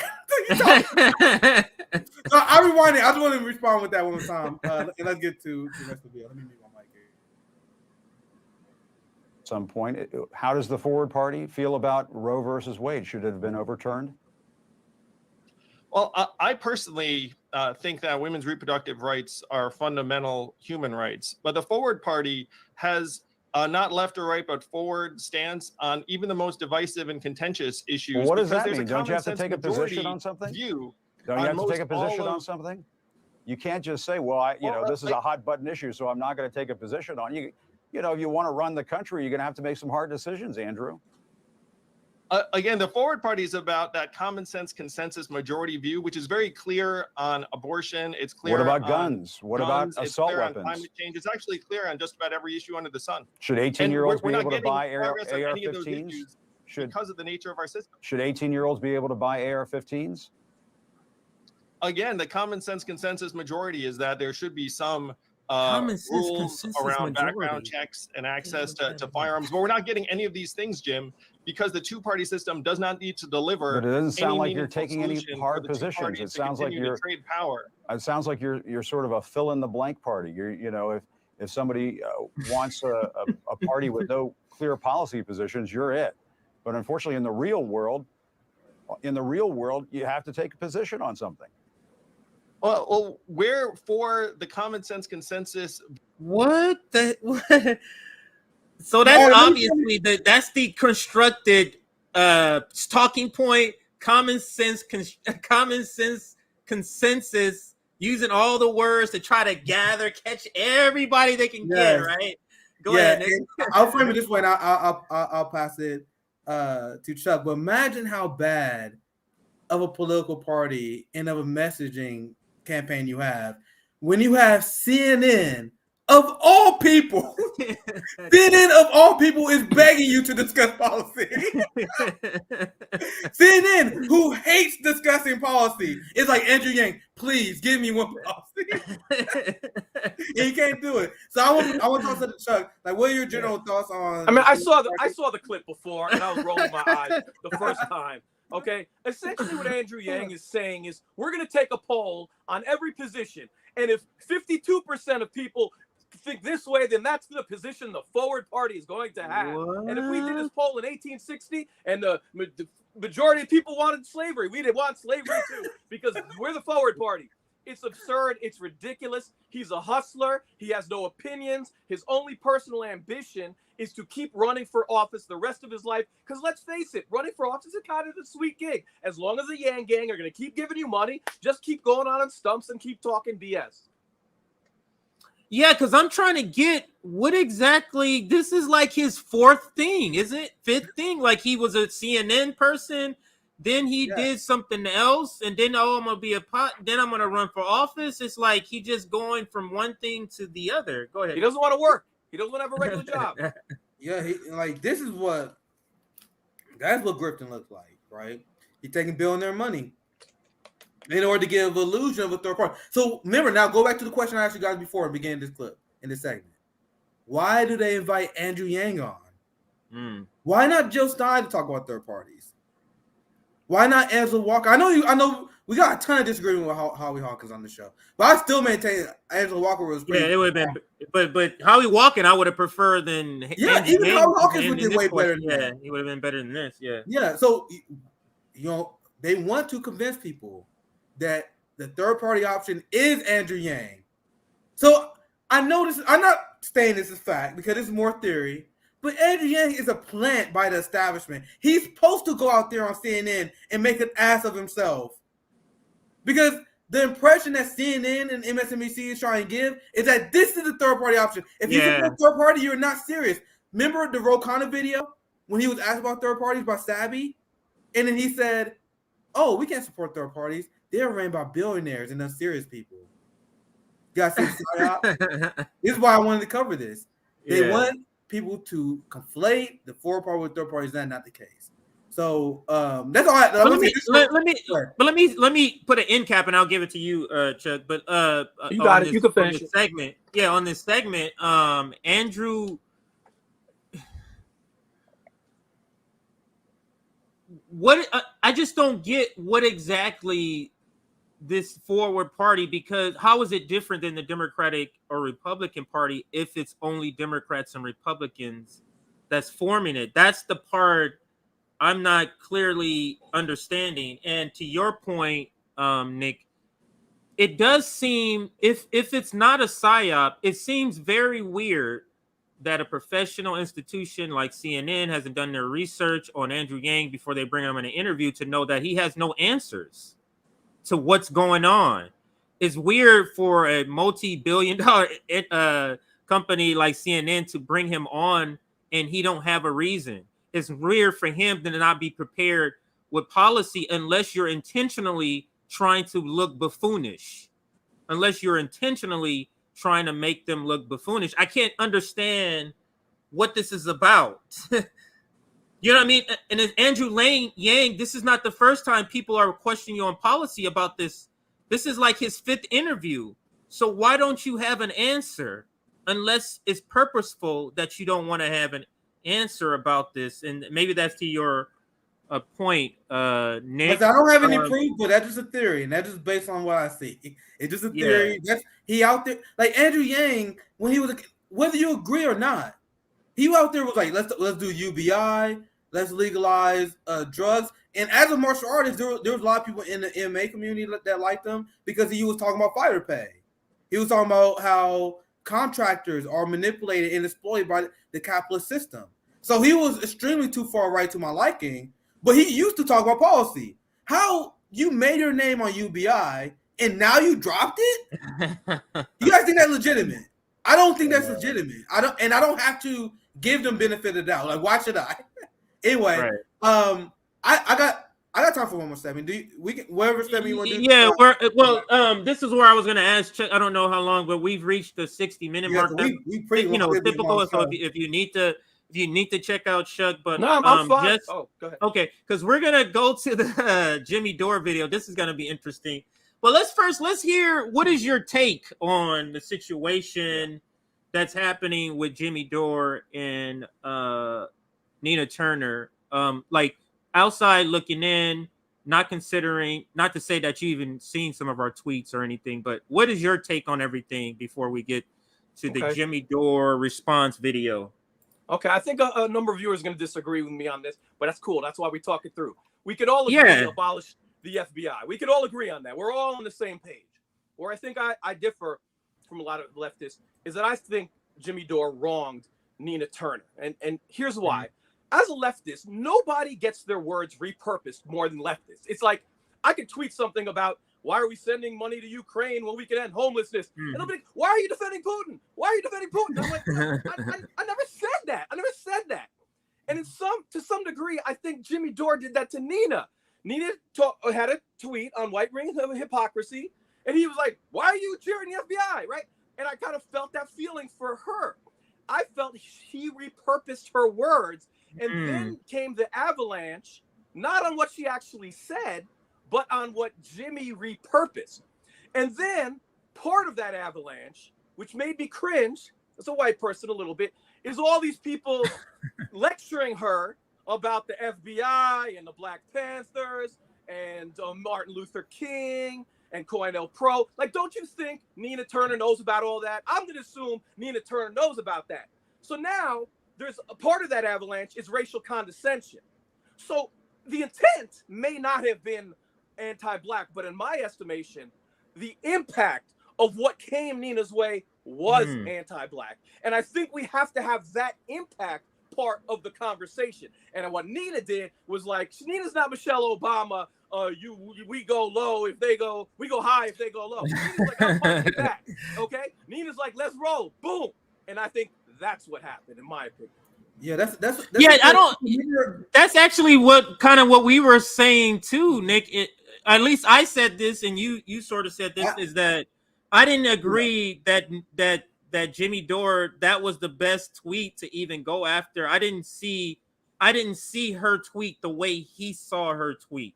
So I thought you had a much different take on this, but that sounds very similar to what we said. I explained on our stream before. I thought Jimmy misread the tweet because I understood his point. Like, his point was like, we should be welcoming like the right wingers for abolishing the FBI board instead of criticizing them. I just think him using the word cheering when he said cheering the FBI, that wasn't what she was doing. You can call her out, which I did, for not supporting abolishing the FBI, which she does not. At no point did she ever mention that she support abolishing the FBI. That's why she shifted the conversation about race, because she didn't want to have the FBI conversation. Yeah. So I don't have any problem with your initial assessment of that, because I was like, and that was what I said about Nina. I'm like, Nina, you could have just said, "Hey, yo, Jimmy, I wasn't praising the FBI," but she didn't. And but aren't you putting the onus on Nina instead of Jimmy to retract his tweet for Jimmy to pull back a little bit? This is the biggest difference that we have. Nina, at the end of the day, she's a politician. She has 350,000 followers. Yeah. I think it's very lazy to pull the anti-Black card, especially considering the substance of the conversation. Yes, there are a lot of power dynamics that go. Like, if there's someone who was punching down, like if Jimmy Dore with a giant platform was calling out some random Black woman YouTuber with 15,000 subscribers, I'm like, okay, what is that? That's kind of weird. Nina Turner is a fucking politician that is supported by the progressive establishment. That's why I don't give her that, we got to hold her with kids' gloves, because from my point of view, that only hurts us, because then these people can say, Chuck, you can't criticize me on this because you've been anti-Black, and that's what I think Nina Turner was doing. But now, what backlash did she get? Because now there could so hypothetically, I'm not, before I get your answer. Like, this situation could have happened, and then people could have made this now about a race now after all of the tweets, right? So is she getting some sort of racial backlash? Is that what's happening? Chuck, did you kind of? Well, I don't know. Earlier? I know the day it happened, I started reading all the tweets of backlash she was getting, and from Jimmy Dore supporters, and those tweets that she was getting, like I said, there was a lot of racial condescension in those tweets, and that upset me. That bothered me. And Jimmy Dore produced that. When you have a huge following, when you have people who have your back, you have a platform, you're not just responsible for the words you say. I believe you're also responsible for what you bring along with you. So you better be precise in your words. And I don't believe he did a bad tweet. I believe he targeted her and tried to go after her, because I think Jimmy Dore has better reading comprehension than that. And so that's what bothered me. And it doesn't mean a lot of the analysis afterwards isn't valuable about right. Just this point. Yeah, just this point. He threw the first punch. And I think we got to know he threw the first punch. And I do have a problem when a white man is throwing the first punch. Jimmy Dore is a great bully when he's on. Like, when he's on, he's going after the military-industrial complex. He's spot on. He did a number of segments this past year in 2022 about defund the police. Oh, yeah, on policing, we bring that up all the time. We feel we've impacted him on that, because if you look at his content, and I think Chuck is frozen, so we'll give him some chance to get back here. But Yeah. If you look at his content, it has been different. I'm sorry. Go Go ahead. ahead. No, go ahead. Pick it I up? think Chuck is back now. I think you're back now. So go ahead if you want to pick up where you were. Go ahead. I'm going to pick up when Jimmy Dore's on, he's spot on. If he's attacking the military-industrial complex, he's spot on. He did a number of segments on defund the police and COVID funds going to police in LA, 50%. That's important journalism. He's spot on. He did one of the most brilliant takedowns of Bill Maher that I've ever seen, because he's a bully going after other bullies. And when he's a bully going after other bullies, that's his lane. I didn't think that's what he was doing with Nina Turner. I saw him punching down on something she never, ever said, never stated. And that's, to me, difference. I like him staying in his lane, going after some of those other entities that I had mentioned, rather than repurposing the words. And it's hard for me to get beyond that point that he threw the first punch, which doesn't invalidate many of the analysis about the FBI, which I'm in agreement with both of you and probably a lot of listeners. Yeah, and like I said, so I don't think so far we're not to say that if we disagree it's a problem, but so far it doesn't sound like because we just verbalize it a different way. You saying he threw the first punch, I'm saying the way that is other tweets to me that could fall under that she's still a Democrat. Yeah, literally the only difference would have landed better than this one. The only difference I have, which is not a big deal, is just I think Nina is a big girl. She can handle herself. But other than that, like I see where you're coming from. Not anything worth fighting. Yeah. So you're good. So we're gonna go through because of course, Jimmy featured our video. So this is really why I wanted to play these videos. It's good that we are able to have this conversation because we don't typically get to have a conversation with people that may have a slightly different opinion than us on the content we're talking about in the stream. So that's why I appreciate being here. Yeah, this is good. Yeah, this is good. So let's watch. And Chuck, if you wanted me to stop it anywhere to make a point, or you feel like he made a, it's like if you want to make a point about the video, and same thing for you, Nick. So let's play. League, but Nina Turner went off the rails the other day on Twitter, calling. Hang on. I turned the sound in 2 or 3 seconds late, so let me make sure I got all the sound in. I'll rewind it. So I don't know if you don't want to bury the league, but Nina Turner went off the rails the other day on Twitter, calling anybody who criticized her an anti-black racist. And let's just remember what she used to say about me. And my husband Jimmy Dore will be interviewing you too. And I miss Jimmy Dore. Now I'm meeting the woman. The brains behind the operation. Exactly. Okay, now I know where all that power comes from. Are you kidding? I love that man, and I hear you do too. I do. So I am thrilled. All right, I know I'm going to see you in a minute. Jimmy Dore say stuff that I can't say. I know. So he my. What do I say that you can't say, and why can't you say it? I say the truth about politics that she can't say, or she would lose her space inside the establishment politic machine. That's what that means. Do you think that's what she meant? Do you think that's what she means? Like, he's my alter ego? Do you think that, that's kind of what an alter ego means, that you're able to be more or less than who you are as your actual person? And this is to both of you. Like, do you think she's meaning the way, and you spoke to this too, Chuck, that how he's a bully and who he goes after is brilliant. Like when he goes after the structure, do you think that's what she means? He says it further, all the things she wants to say, but because of her position and what she's trying to do, and she has a different lane, she does not able to do that. I'll let you go first, Chuck. Go ahead. Anyone who's a non-politician has more leeway to say whatever we want. That's just a fact of the matter.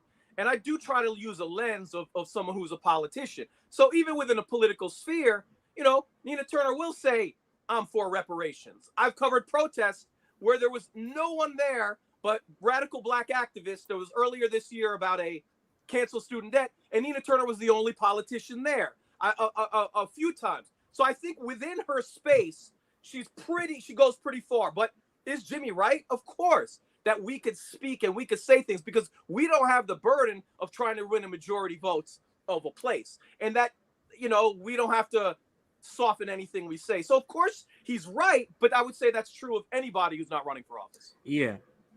Nick, do you have anything, or I can play? He can play because there's plenty of videos, so he can play. That's okay. Isn't it wild? The more power that they get, the less power they have. The more power How they is that get, the less possible? power. Here we go. You know what? I think actually no, I'll leave it there because he starts getting. I was gonna skip the jokes because I just kind of want to get into the substance. Yeah, but it's a long segment, so we probably gotta be smart on how we produce. Yeah, it. Make Oh, we're not demanding doing better this from a whole de- video. I can tell you that right now. I don't got the time to do this whole video. Democrat from Democrats makes you a good Democrat. I was thinking about already a commercial. So support the Patreon, and one day we won't be able to. We won't have Like to the wait video, for share. Oh. Demanding better from Democrats makes you a good Democrat. And she said that June 26th, that's what it looks like to me. And I say that's a good point, Nina. Thank you. Not a lot of Democrats say that kind of stuff. So it's refreshing to hear that Nina Turner, she's all right. Yeah, alter ego.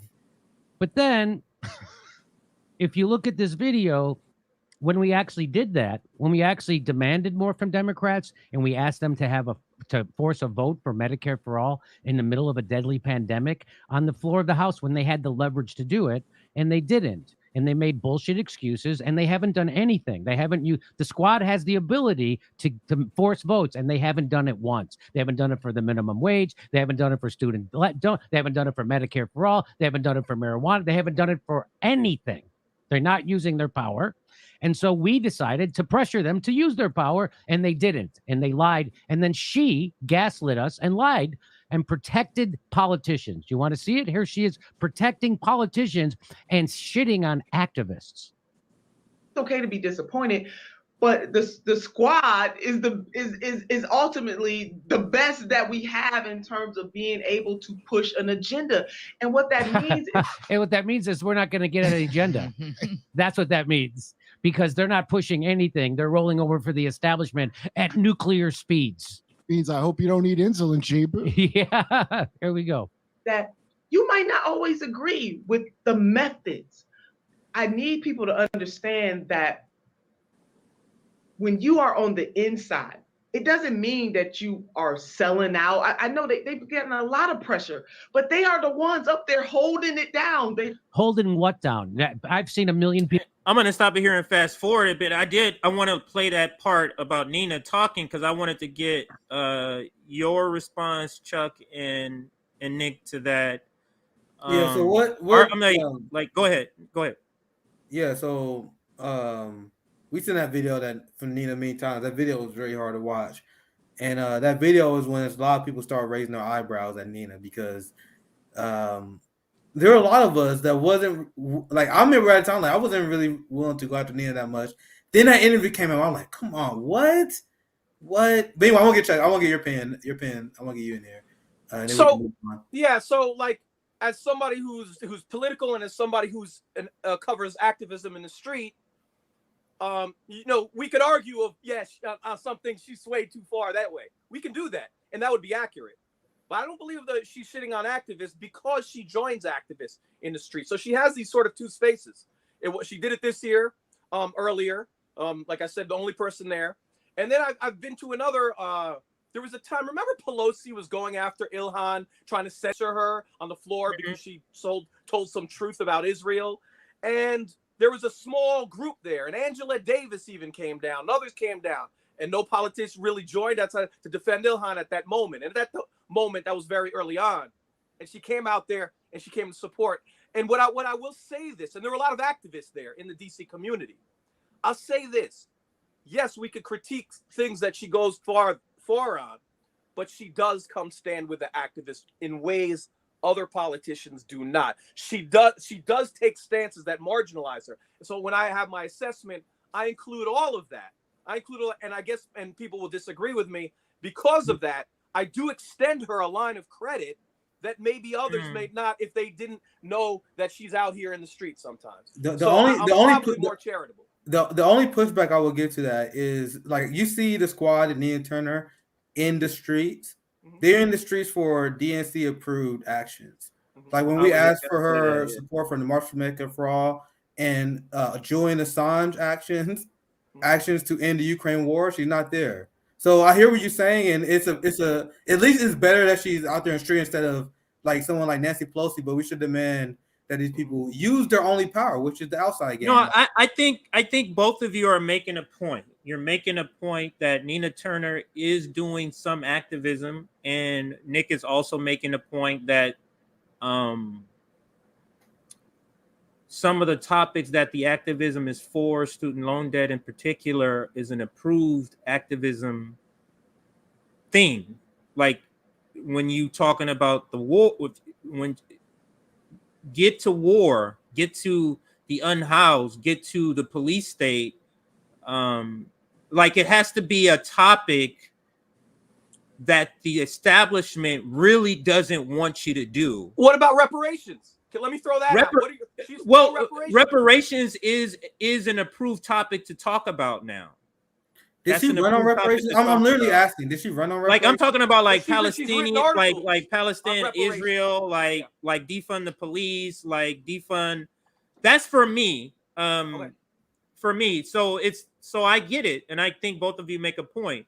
It's to say that to give her credit, and then Nick is just saying maybe not too much credit. So I get it. All I'm saying is I want better. Go ahead. We expect better. I think that's a better way of saying it. We expect better. Yeah. Can I make an important distinction real quick? Yeah, go ahead. Go ahead. Because this is it. There's a racial dynamic going on here. You're black leftists. You could critique whoever you want, however you want, whenever you want, and I don't see it being out of bounds.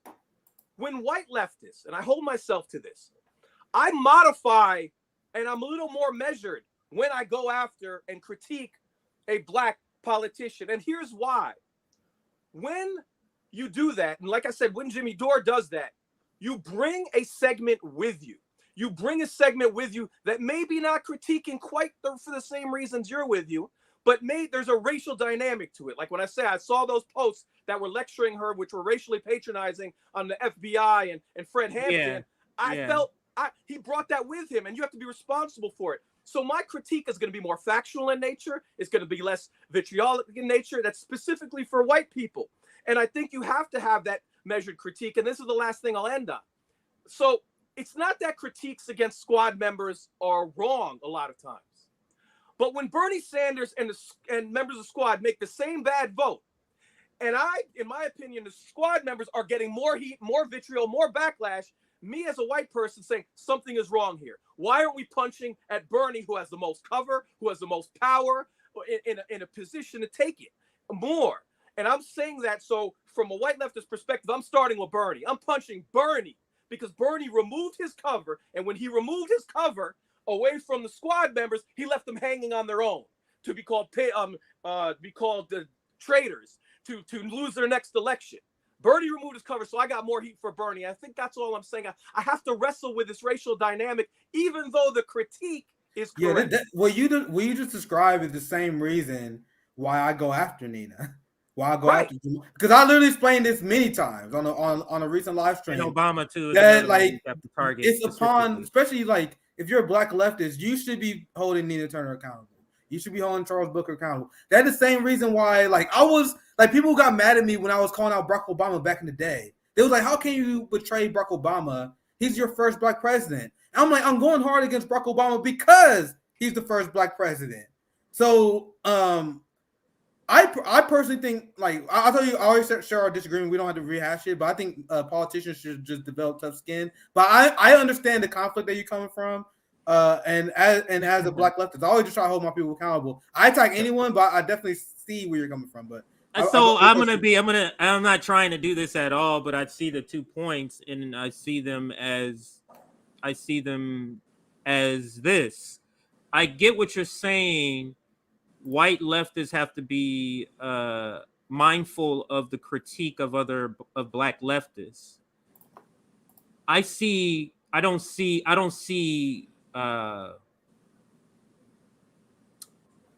see Nina Turner in that light. I see her as a politician, and to me, that being a politician removes that protection of anything. To me, you're a politician, that by definition, you're taking the tax dollars of us, the people.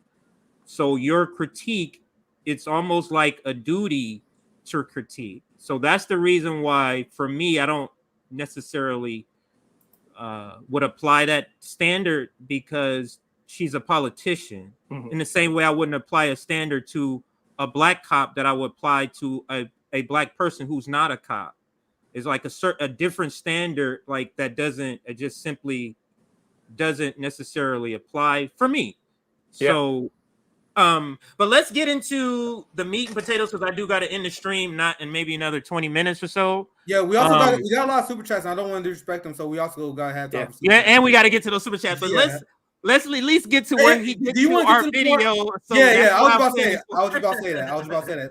Let's get to the part where you bring us up at least. So yeah, at least, and that's where this is gonna be getting. So he goes through the thread. And tell me if this is the right order, Chuck, when he goes through it. Tell me it, because again, I came on this after, like, I wasn't involved in this as it was happening, so I came on kind of like after. So let's, if it's not the right chronological order, please somebody say something. Got to reform his ways. So then this all leads to this. She did this on Thursday, whenever day this is, the 8th. She tweeted out, my prediction of the fallout of the FBI raiding Mar-a-Lago is that we're probably going to see a bunch of MAGA Republicans call to abolish the FBI. So I then said, when people come around to your point of view, like in this case, the FBI is a corrupt, evil organization, then you should welcome them, not continue to insult them, flip them off. You call out their hypocrisy when they're in the wrong, not when they've changed and are correct. So this reminds me. Okay, so let me just say, this wasn't the first tweet I saw. I didn't know that this was the first interaction. So he didn't quote tweet her first. He replied in her replies, or responded in her replies. And is that the right order? Because that's what he's saying the order is. I didn't know that initially. I think the order of events is Nina tweeted, and then Jimmy, because he was blocked, posted the screenshot. Please correct me if I'm wrong.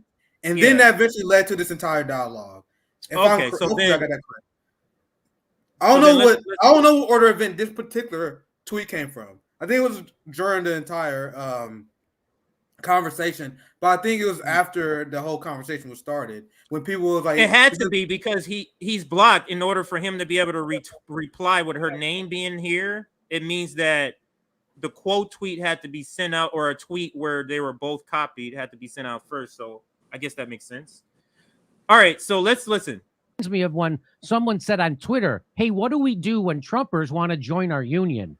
What you do is you declare victory. And that's what she should have been doing. Hey, nice that you finally come around to our point of view. Welcome aboard. Let's pass the Breathe Act. Why don't you bring it up for a vote?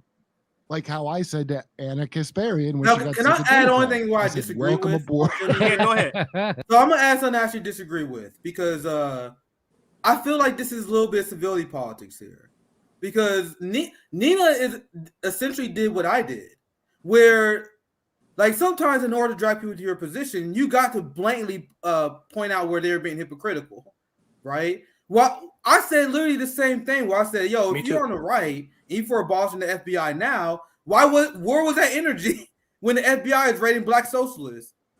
So you gotta punch people sometimes so they can wake up. And I do that all the time. I would talk to Trump supporters, and I'm like, how can you say Trump is a patriot when he's a Saudi puppet?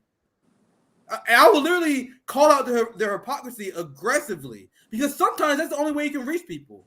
So I think Nina Turner could have done a better job here, but sometimes you gotta punch people in the face with that hypocrisy to get them to wake up. So that's the only slight disagreement. I don't see anything wrong with, hey, yo, dude, why the fuck are you such a hypocrite on this issue? Get your shit together. I don't see anything wrong with doing that. But anyway, you can continue. I just want to add that part. Okay, so let's let him. Or Chuck, did you have anything, or just continue? No, I think that's the original tweet. I already spoke about that. I also did a tweet very similar to Nina's, because it was kind of hilarious in those first moments when you saw these right wingers like abolish the FBI. It was kind of funny, and And yeah, it's going to deserve a response. So it's like, defund the FBI. We've been waiting for you. You know what I mean? It's just the context that we all know that Nina doesn't support that. That's the context. Because the thing is, I'm not for holding the hands of right wingers. That's what, like, if I'm gonna call your hypocrisy, I'm gonna make you look dumb doing it. I want you to go home. I want you to reflect, and I want you to like, I don't want to look like an idiot like that again. I do that all the time on live streams. When I talk about liberals, when I talk about the AOC liberals, I'm aggressively calling out your hypocrisy. And then I'm not here to hold your hand. I'm not here to be nice to you. I'm here to call you a hypocrite. And if you don't want to be a hypocrite, you can join my side. So that's only thing I want to add to this part. You keep it going. And I said, when lefties cheer on the FBI, hang on, you know, I missed a couple of words he said. She's serious about being a Democrat because she lied about healthcare activists and protect. So I did skip a little more. So let's get to this part. Pass the Breathe Act. Why don't you bring it up for a vote? Like how I said to Anna Kasparian when she got sick of Democrats. I said, welcome aboard. So I tweeted this out. I retweeted it and I said, when lefties cheer on the FBI, you know they're serious about being a Democrat. Now, why do I say that? Because I know she's serious about being a Democrat because she lied about healthcare activists and protected Democrats, and she'll never criticize them even after they endorsed her corporate opponent, the progressives. And still, she won't criticize. She heard her futures in the Democratic Party, and she knows it. So I'm going to give her a hard time for it because she's a politician. So let's remember, she said, demanding better from Democrats makes you a good Democrat. So when I tweeted this out, I'd expected people to disagree with me, but I expected the disagreements to come like this. Like this guy says, she is not cheering the FBI. She's predicting correctly the MAGA response. All right, that's a fair retort to my tweet. That's what I expect. Yeah, this is my criticism. This is my criticism is that you're reading the tweet wrong. She's not cheering on the FBI. I didn't see it that way. Maybe somebody else does, but I didn't. So this tweet is actually my criticism of the start of how this started, which was the Jimmy Dore. Chuck, did you want to chime in? I was just gonna say I had the same exact tweet under. I normally, if you see how I flow, I normally don't wade into a lot of stuff, right? But it bothered me so much at the time that I had one almost the exact same tweet under Jimmy's saying she did not say that. That is not what she said. Yeah, and I think that's a good. That is a critique. Yeah. So my question is, okay, why not pull it back? I felt he should have pulled the tweet back. Right, but her response. So you're saying he should have pulled the tweet back even after the anti-black response? Is that what you're saying? Well, even before that, if a lot of people, there was a gap, I think, between him and the response. But if a number of people are telling you that is not what she said, I've done irresponsible tweets all the time, and I've pulled tweets back all the time when I realized what I was trying to put out or what wasn't really what people are getting. And part of me says, well, when you do that, you should pull it back. And I'm going to tell you, me personally, let's say I put out a tweet that was accurate, not his that I thought was inaccurate, but accurate. And I saw a bunch of people being racially condescending towards Nina.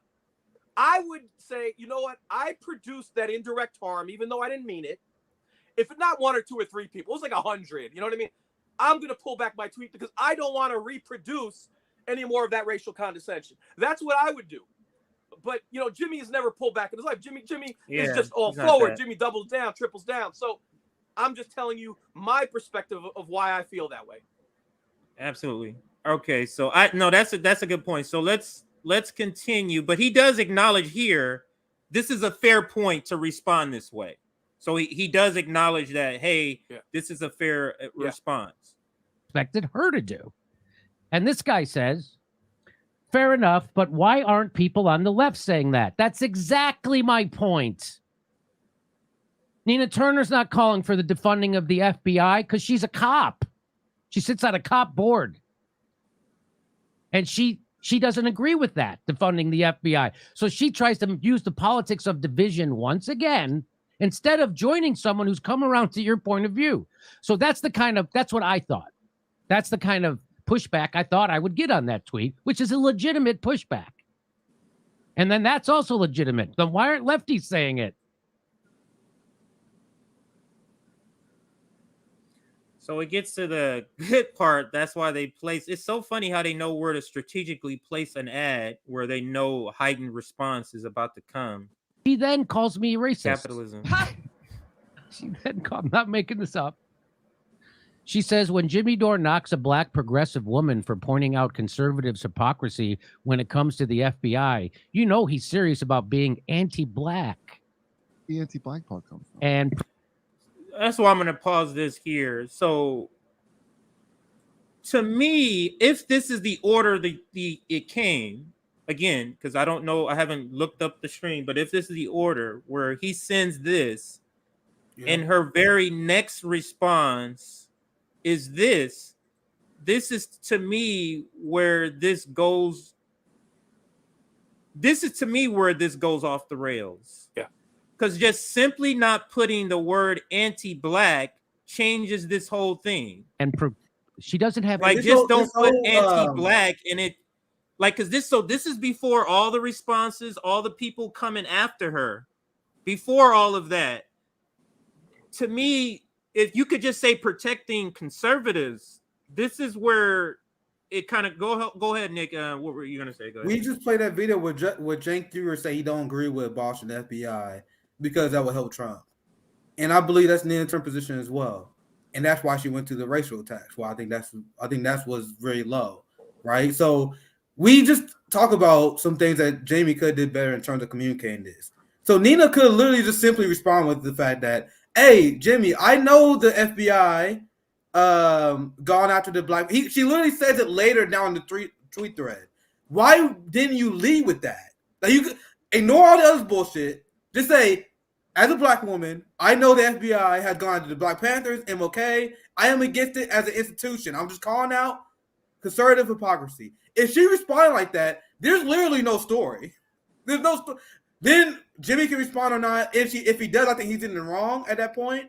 But she doesn't respond that way because this is my theory. She's not anti-FBI because if she talks about only the issue that they're discussing, then it will come back to that. So she has to bring up the anti-black shit so you can disrupt the conversation. Right. So the reason she can't just say you poisoned the discourse by doing this. When we could add a substantive conversation about the FBI, which apparently she didn't want. But instead, we now are talking about whether Jimmy's anti-black, whether it was right for her to say it. You guys, like that's the main sin here. Like that has nothing. Let me hear Chuck, because I'm curious to hear an opposite opinion, if you have one, about the same thing. Do you have a sort of an opposite opinion on this? Yeah, I had a professor, and he'd always say, "What's the point of connect, and what's the point of disconnect?" And I think the continual point of disconnect is that I saw the original sin of Jimmy punching low, and I would argue maybe Nina came back with one, and I have to frame it that way. So when I look at her response, everyone's focusing on anti-black. I had a bigger problem with protecting conservatives because I disagree with that whole dynamic. If you look at Jimmy Dore, he has some very hard-wing left positions, he has some right positions, and I think we got to do the work to point all of that out. And we all get accused anytime that we might agree with anyone on the right wing of protecting conservatives. So we got to throw that out the window. And as far as the anti-black, I still wrestle with that a little bit from what I said earlier. And is that if you bring racial condescension her way, and I look at it as an impact over intent. And if you bring that, so now Nina's got to hold this bag. Let's understand Nina's place. Right-wingers hate her and are racist towards her. White liberals hate her and are racist towards her. A whole lot of black liberals hate her on top of that. She's kind of an island, kind of a lonely place. And now Jimmy Dore. Wouldn't that tell you your policies is attracting? Wouldn't that tell you something? Like you were saying, if your responses are telling you, hey, this is a bad response, if you're getting this sort of hate from black leftists in particular, that should be the same sort of wake-up call that you're illustrating about the replies. So I think I always have to come back to, I'm always coming from a white leftist point of view. that a black leftist and a white leftist have to come from a different point of view. So there's nothing. Your point of view. If you actually really think about our conversation, we're talking about the same thing. You're trying to hold black leftists accountable, right, and I'm trying to hold white leftists accountable right, to critique in a way that is not racially condescending, because that's part of it, or that creates an impact of it. So we're actually more in agreement if you actually think about it in the reverse. I'm trying to do what you're trying to do. I see what you're saying. Only, like, in this whole conversation, the only really big disagreement is how we should treat Nina. I think identity shouldn't matter when you're a politician like this at all. But even with that disagreement, I at least see where you're coming from, because you're white. You don't want to punch at Nina. That's probably and I don't think Jimmy's wrong for punching at Nina. I think that's the only disagreement that we really have. But can't Jimmy punch better? I mean, and that's fair. That's fair. Yeah, that's fair. A better tweet. But I think what we have to also make sure we interject here, and this could have also influenced both of their responses, to be quite honest with you, and that's they already had an exchange that caused Nina Turner to block Jimmy. So Jimmy making it a point to call out Nina when they're blocked, that probably elevated her anger. It's like, motherfucker, I blocked you and you still tweeting about me? Like, that could have added sprinkled a little salsa on top. You made it a little more, flavorful. It could have all of that. So, Nick, you want to bring up the super chats, and then I can kind of play maybe 2 more minutes of it, because while I do that, you can queue up when he plays our video. I think that's a good. Yeah, he's gonna play our video. So you can get ready to do that while I go through. We got a lot of super chats, so I appreciate the support on the stream. Make sure you guys like and subscribe if you guys are enjoying this. Thank you for the 199 Beffer. Now these are all the super chats throughout the stream, so I kind of get what you guys are talking about. We're kind of going out of order, but he said the height of arrogance and ego. This is when we were talking about Cenk Uygur, and I said the height of arrogance and ego to think that you can use Bree as a proxy for your Jimmy Dore derangement, and you think you're gonna defeat her. Like, you think you're gonna if you want to have a proxy debate about Jimmy Dore, shouldn't you choose someone who's not a great debater to do that? Right. Jake really believed that he could go toe to toe with Briahna Joy Gray. That's a trained lawyer, a trained Yeah. person who's trained how to argue, who's trained how to be composed when somebody is literally saying nonsense. Yeah. Like, do they're you remember trained back in the to do day, this. there was Hannity and Combs, and Combs Yes, was there. I do. Just so Yes, I Hannity remember could that. beat up on him. In the illusion of an opposing opinion. Yeah, that's what he wanted. But I mean, And then it just made it the Hannity show. People don't know that the Hannity show used to be called the Hannity and Combs show. That's right. And they finally got rid of the punching bag and said, "Hey, let's just call it the Hannity show." Go ahead. Right. They should have done that from jump. I just want to say thank you for all the support, Beffer. You left a few super chats. Thank you for the emoji, and also this other super chat. Cenk refused to go on her show. Coward. Oh yeah, I don't want to put words in your mouth, but I'm sure you will want to have a conversation with Jimmy. Any person, I made a point during the segment. There's not one person I ever criticized on this show that I wouldn't have a conversation with. Attacking people over and over again. And then Bree was like, I honestly believe you should talk with Jimmy and Glenn. And then Cenk was like, no. What kind of coward shit is that? Like, if you don't want to talk to him, don't talk about him. Yeah. That was my, people got mad when I challenged Hassan to a debate. But the reason why I challenged Hassan Piker to a debate was because he attacked us first. I was like, bro, I didn't have interest in you. And if you didn't want to debate me, how about don't mention us? That's how I feel about Cenk and Jimmy. Like, don't stop making your channel about Jimmy Dore derangement syndrome if you're not willing to talk to him. So that's my point on that. Yeah, let's just queued it up to. Oh, go ahead with that, and then I'll play. Yeah, I'll read the last one. Then we get to the video, and then I'll get to the rest of the chats afterwards. Thank you for the 999, Jess. I love Nick as Briahna Joy Gray's anger translator. Keep up the brilliant analysis, illuminating true leftism, and hashtag Black Man Joy fam.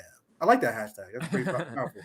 Solidarity, Jess as well. Yeah, I was talking to Brie. I remember when I don't remember exactly what controversy. I think it was when she did a radar on Tucker Carlson. I went on her call-in show, and we were talking about it. And we are victims of the same bad faith attacks. Obviously, Briahna is way bigger than me. Like, she got like 5 times more followers than me. Her call-in show is way her. Like, she obviously it's a much bigger scale. But I see the same people that go after her go after me. And it's always bad faith shit. So it's like I don't agree with Briahna Joy Gray on everything, the same way I don't agree with Jimmy Dore on everything. But I noticed we have the same shit-lib enemies, and they never argue in good faith. That would drive me crazy. Can I add to your point? Yeah, go ahead. So one of the things I really appreciate about your show, I've covered Washington, D.C. for 10 years in activist street. And Washington, D.C. is almost unique, the D.C. activist scene. Because if you go to other places, like Seattle or Portland, they have great activist scene, but it's predominantly white. Why? Because the population there is predominantly white.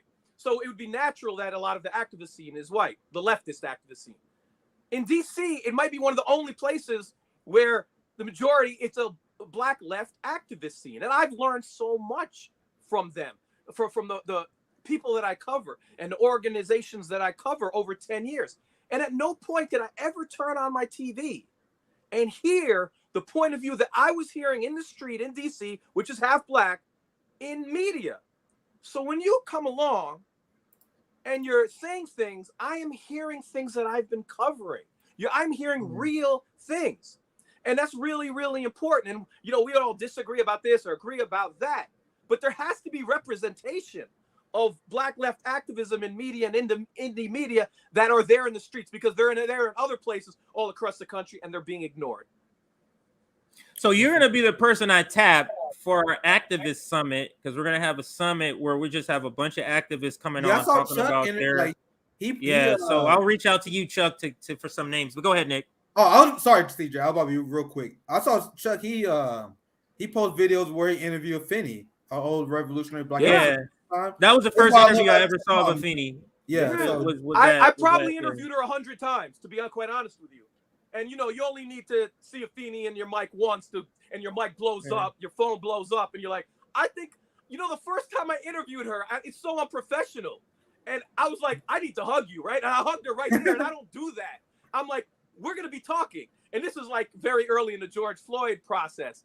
And, but here's the thing. Afeni gets a lot of credit because she's so succinct. She's so good at articulating a thought within a 2-minute frame with a beginning and a middle and an end, and can wraps it in a bow. But let me tell you this, there are hundreds of other people who have the same exact intellectual process, may not be as skilled as Afeni in wrapping it in a 2-minute bow, but if you sat down with them for an hour and they told you their philosophy and what brought them out there, it's the same underpinnings as what Afeni's saying. Her and some other people are just more skilled on short media, but she's representing a whole lot of people who are being ignored. What's that, Chuck? You can see that's great. Yeah, so let's he gets to write to our video in about 2 seconds here. You made more than Rittenhouse's own lawyers. This is where the ad is. They have an ad right before our video. Okay, so let's listen to the ad. That's weird. Yeah, that's ad right there. Like, disagreements aside, we want people to show solidarity and support our movements and our efforts. And I do once again props to Chuck, because I saw you with Afeni and out in the streets, and that's exactly what we need. But anyway, you can continue the video. All right, so let's listen. So I'm going to go to the Fred Hampton leftist, now rebranded as the Revolutionary Black Network. Blackout. Is that what's it called? I think it's Revolutionary. Jimmy, for the love of God, get our name right. Everybody misses that out part all the time. Network, right? Yes. And so here's what they had to say about it. I'm pretty sure that these are black guys. Here we go. And I'm gonna show you this tweet. Maybe maybe I can pull it up if you don't have it. Where Nina says that Jimmy, and then that once you go to the character assassination that we talked about, where she said Jimmy, he always used right-wing talking points and anti-black talking points to attack me. Okay, you guys know I can do it both ways. We do this all the time on the show. We can do it either way. Let's say you disagree with Jimmy's take on this. What about this take is attacking Nina from the right? If anything, this is him saying, "Yo, we should be cheering for the abolition of the FBI." That's true. How does a right-wing take? How is a racist take? Like, it'd be one thing she used if he said, "Oh my God, look at angry Nina Turner," using the angry black woman trope. Like, imagine if he like pulled a racist trope out of nowhere. Then I would get it. I was still thinking, I'm like, all right, I get what you guys saying. It was literally nothing said here that will make you bring up race, other than the fact that you already had this in the cup. Like, you already had this in the holster. You had this ready to go. So she had this. I can't wait to call. So that is something Sabby kind of alluded to also in her video. I'm not sure we're gonna be able to get to it, but it's not to say that she had this in a holster as if she doesn't believe this, like she's making this up, like she doesn't in her own mind. This is the point that Savvy was making, that she doesn't believe in her own mind that he's a racist or anti-black. It's just that, and this is the question that Savvy said to answer, is like, does it fit the context of the situation? And that's kind of like why my critique here was that it does feel like this was kind of ready-made, and then we're gonna go ahead and go to Kyle Rittenhouse. We're gonna go ahead and go to these other things that's not pertinent to the original conversation. That's what gave me the impression, even more so, that this is something that's been simmering with her for a while to get out, and this was the opportunity to do that she took. What are your thoughts though on this last part of the clip, Chuck? And also my thoughts or any part of what Nick said or anything like that. What are your thoughts? Yeah, I think it's similar to what I was saying earlier. Would I agree with Nick's assessment that Nina might have had the gun ready in the holster? Yeah, I'd agree with it. You know what else I'd agree with?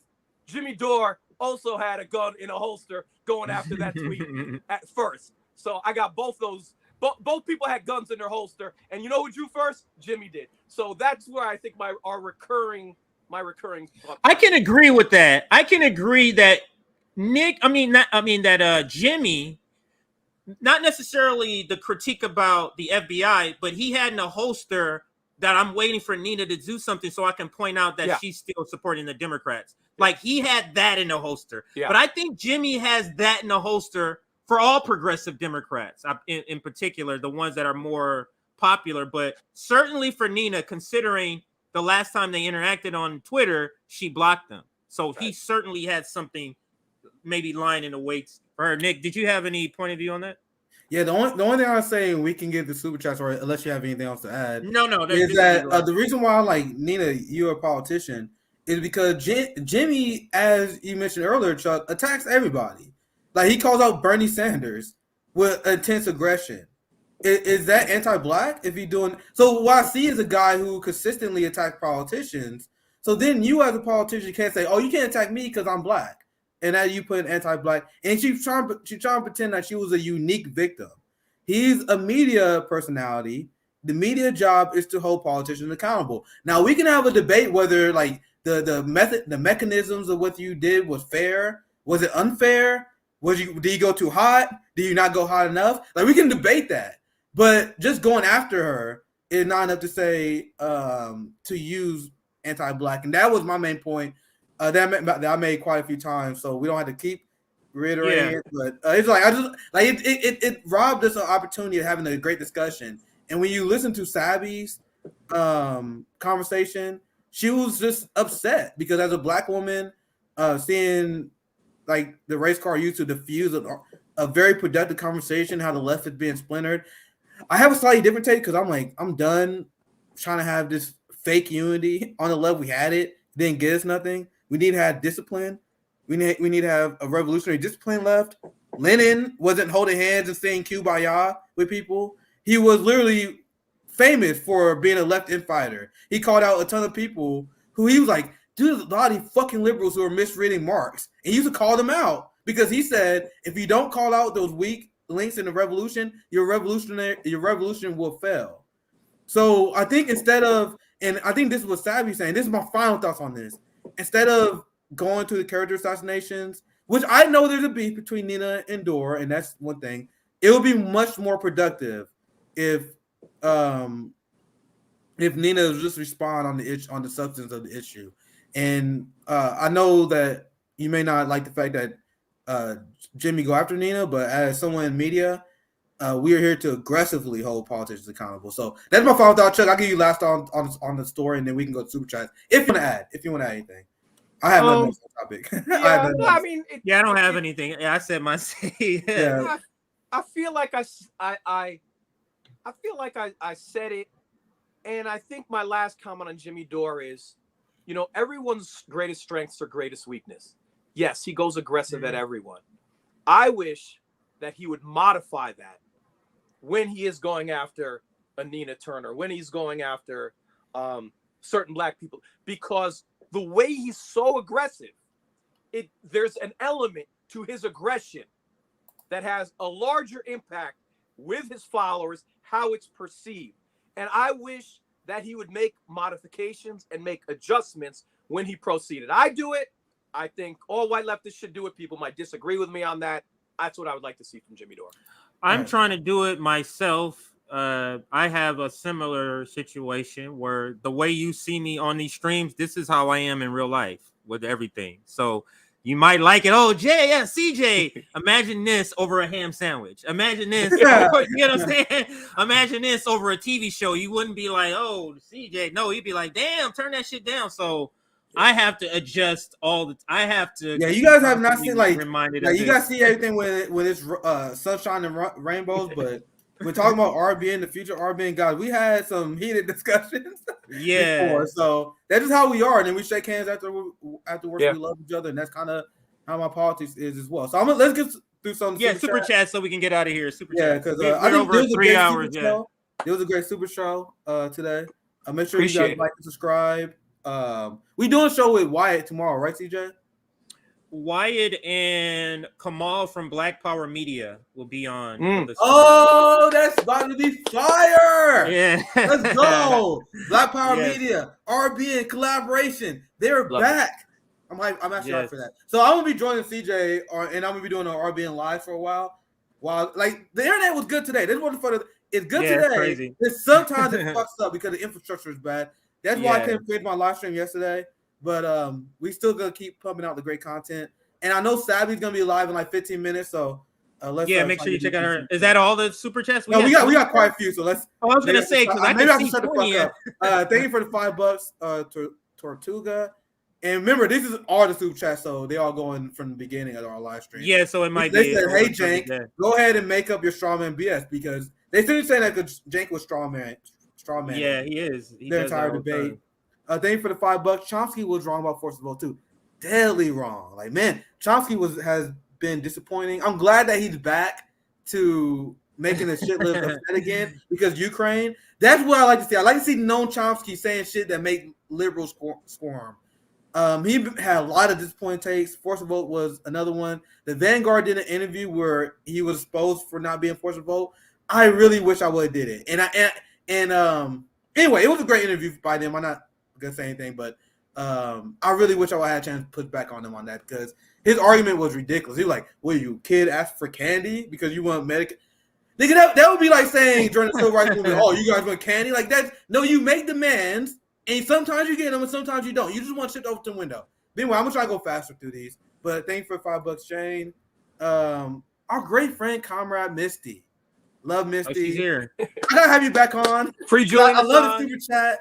Thank you for the last time Chuck was on, it was Chuck and Misty we had on. The last time he was on, we had both of them on at the same time. Oh, nice. October 8th. Nice. October 8th. Yes. Let's get out and free Julian Assange. Absolutely. Yes, October Misty 8th. does amazing work for Julian Assange. Amazing work. And you got to have these activists that are passionate about these issues. Like there's so many issues to pay attention to. You got to narrow focus. We got to have activists that, like, we got to have people that narrow focus on healthcare, narrow focus on policing. I'll go for 10 demands. The issue of Julian Assange is so important that we need some people who had this narrow focus that's obsessed with freeing Julian Assange because it's very necessary. That's Comrade Misty. We gotta have you back on because she's one of my favorite people to rant with. That's what you're talking about. She said, "I'm having rant envy." Listen to y'all. I love talking to Misty. One of my favorite guests. We gotta do it here soon if you're still listening to my friend. Thank you for the $2, Nima. She talking about Cenk being controlled opposition. Absolutely. Thank you for the $10. Question everything. And Chuck, if you just feel free to interrupt me anytime if you want to say anything. You should think like me, feel the same, and know your place. That's what it means to be a leftist. If you agree with anything that Cenk Uygur said, you're a leftist. If you don't, tough shit. Apparently, we right wingers, CJ. Apparently. Cenk Uygur, the almighty orbiter of the Overton window. We all must bow to Cenk Uygur. Anyway, thank you for the $5, Frank Johnson.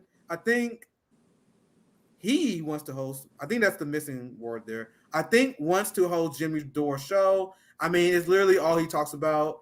It's always a fun thought experiment.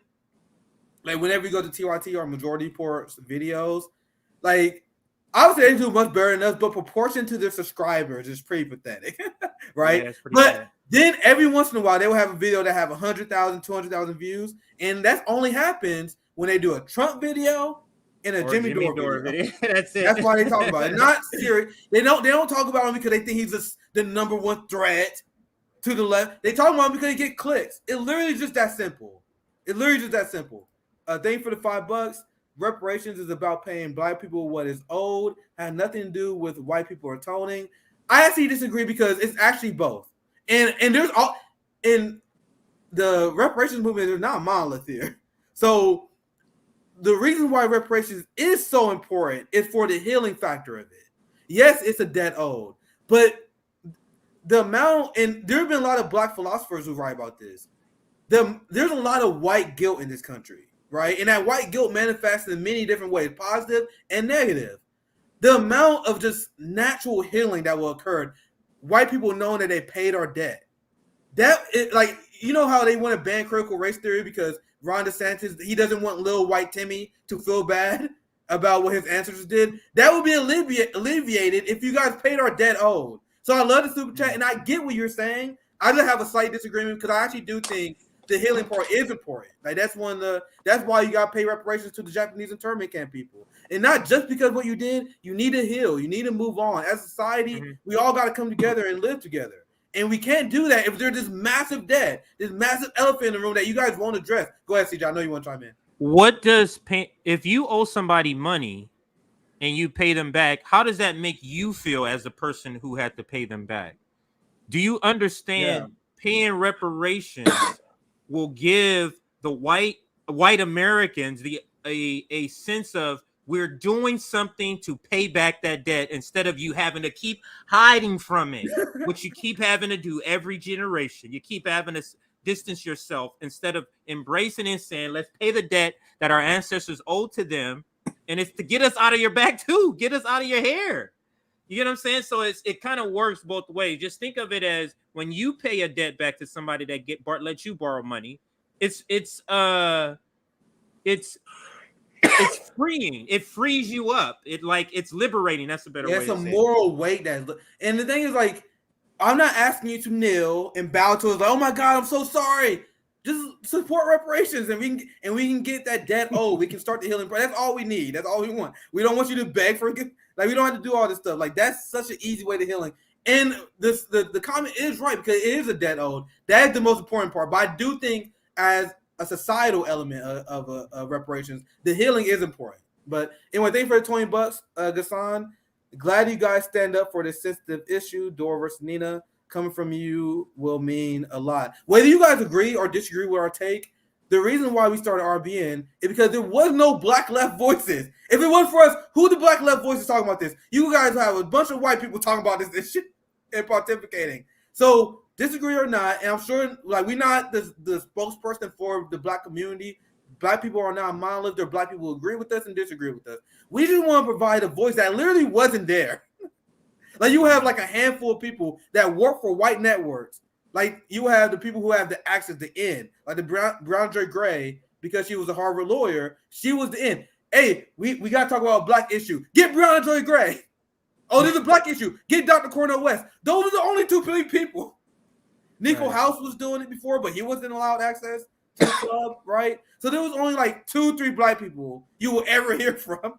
So not only do you hear from RBN, you hear from a lot of our black guests and black networks that we developing, which I think was extremely important, right? Thank you for the $5. Our amazing RBN sister, Sabby Sabs. I'm sure she lived in it, so we didn't forget it. Just so we didn't forget the super chat. It's not a political party, it's a caucus. She's talking about the Andrew Yang. I remember when you left this. So she's talking about the Andrew Yang for a party. I remember the context in which she left this super chat. That's why there's no policies yet. Kim Iverson explained it very well on my show. So they have to caucus to get their policies first. Is that why? That's the same. Not a political party. Yeah, that's like the same as the Working Families Party in New York. And I have a lot of problems with the Working Families Party because they're not really a party, they're a caucus. And they do the same thing that the Justice Democrats do, where they said we are the working class, we are the left, and we forming a party outside of the Democrat Party, but they're not really outside the Democrat Party because they caucus with them, and then if they lose, they endorse the centrist candidate every time. Right. So it's like not a party. Like even if you think I'm a crazy leftist, you like the Workers' Family Party. I don't like what they do. I hate that they pretend to be a party, and they're then doing the same thing. It's annoying. But anyway, go ahead, CJ and Chuck. No, I was saying they're doing the same thing. Is that they're just what these creations of these parties that are not or separate parties that are not actually. They're trying to entertain the energy that people are tired of red and blue. That's what this is about. Entertaining the energy that people want to be released of this red and blue. So let's create the Workers' Families Party. Let's create the Yang Party, the Forward Party, when they're not. It's to capture that energy and bring it back. But RBN is here to make that to dislodge people from this capture. But go ahead, Nick. So I see two comments. This friend of the show we just had Pasta on last week, have Fiorella on. We gotta have Fiorella back on. She always great. She's doing amazing work. She's in Moscow right now. Liberal furious about that. So I'll read you two super chats back to back, and you can chime in, Chuck, if you want to. This is about our conversation about Nina. Obviously, the Convo Cow said, "Thank you for the $2, by the way. Come on, Chuck. She stands with activists for clicks." Just one more because I want you to address both of them. Just because they're friend of the show, I think they're acting in good faith here. So Convo Cow also said 49.9. So this is Pasta for sure. This is definitely Pasta. He says, "So as a white leftist, my freedom of speech is thrown out the window. Stop with the white nine already. Ridiculous, Chuck." Do you want to respond? I do. No one's talking about freedom of speech. You could say the same thing in 10 different ways. That's not what I'm saying. What I'm saying is, when a white leftist says something towards a black person of color, there's a disproportional impact. I use the Nina example. If you believe that all those hundreds of tweets that were racially patronizing about the FBI, teaching her about Fred Hampton, People's Party, and others doing that, I find it racially patronizing. If I were Nina Turner and I was getting it, I'd be like, what the hell is all this crap that I'm getting? So he contributed to that harm. We're not saying don't critique, and he contributed by something he never said. Critique responsibly is what I'm saying, and critique in a way that will not bring any racism, any sexism from other people their way through misinterpretation. These are two very different things. Keep your freedom of speech, speak in a precise way that is not going to add undue harm. And I hope people understand that distinction of what I'm saying. Based on what people, so I'll pass right back to you, say, well, based on what it seems like you're saying just be better. Whether you agree with that assessment of whether Jimmy was right or wrong, it seems like you're just saying just be better, be sharper, don't be sloppy. Be sharp. That seems like what you're saying. But anyway, go ahead, CJ. What was that? Wait, hold on. My bad. Sorry, I broke your train of thought. My bad. Yeah, I broke my. I'm gonna get it back in a second. But you can go just interrupt me if you get it. Just interrupt me. Thank you for the $5 stuck in the middle. Jimmy said nothing. Then we got a few comments on this. Jimmy said nothing race related to Nina. We already talked about this a lot, so I just allow you to respond because I don't want to disrespect the super chat. So just respond. We don't have to argue about it again. But she shouldn't have said anything race related back. So we already talked about this a lot. Well, I appreciate. Well, I mean, we did talk about it a lot. I think I was making a distinction between impact and intent. So for me, that's always a big distinction. But I can't reiterate enough. Just everyone should keep their freedom of speech. Speak in a way that produces the desired result. So what he's saying is, and let me say it a different way of what I'm hearing, is that in contrast to what a Pasta or a Convo House was saying, is that if we're on the left, there should be an added layer of respect, and that should have led Jimmy Dore not to respond in a certain way.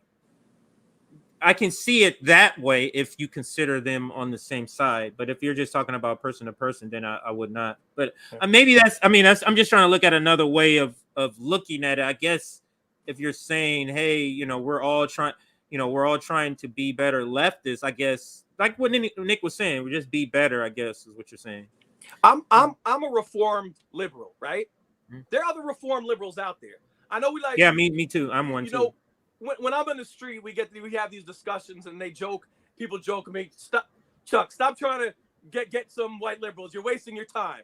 I'm like, okay, you say I'm wasting my time, but I've been out here for 10 years looking at the same 100 people in the damn street, and we need to grow this damn movement. So you don't have a better plan, so we need to work to do that. And I believe here's what leftists are right about. We are right about the issues. We are right about the policies based in human rights. We are ethically correct. We have that on our side. All I'm saying is take that racial justice lens on policy and also use it in your interpersonal approach when white leftists speak to black people and we're trying to recruit people. Because guess what? There are going to be some white liberals who want to join. Are going to say, I don't like the way you came at Nina there. She didn't even say that. And that's all I'm saying. It's part of a longer plan. Match the interpersonal skills with our correct racial justice policies. So this is what I was going to say earlier. I haven't seen the responses she's gotten after all of this stuff. So she's gotten people trying to tell her that Malcolm X would say this, and that's what she was getting, responses like that. Nick or Chuck, whoever knew, she like Nina Turner's getting responses where people are trying to tell her how to be black. Is what's happening? I think what they were doing, and I quoted on top of People's Party tweet, and I rarely do this, but it was bothering me this much. Basically, in part of hundreds of tweets. Nina, don't you know the FBI went after Fred Hampton? It went after the Panthers, MLK. And I kept seeing these white leftists who were educating Nina on the FBI going after black organizations, black people, on a tweet she never even said. She never even stated. And I found it racially patronizing. And that bothered me. But that would never have happened if the original tweet wasn't repurposed. Right. So all I'm saying is, when that happens, where does that go? How can we minimize that? Well, we can minimize that by being far more careful in our critique and far more precise in our critique.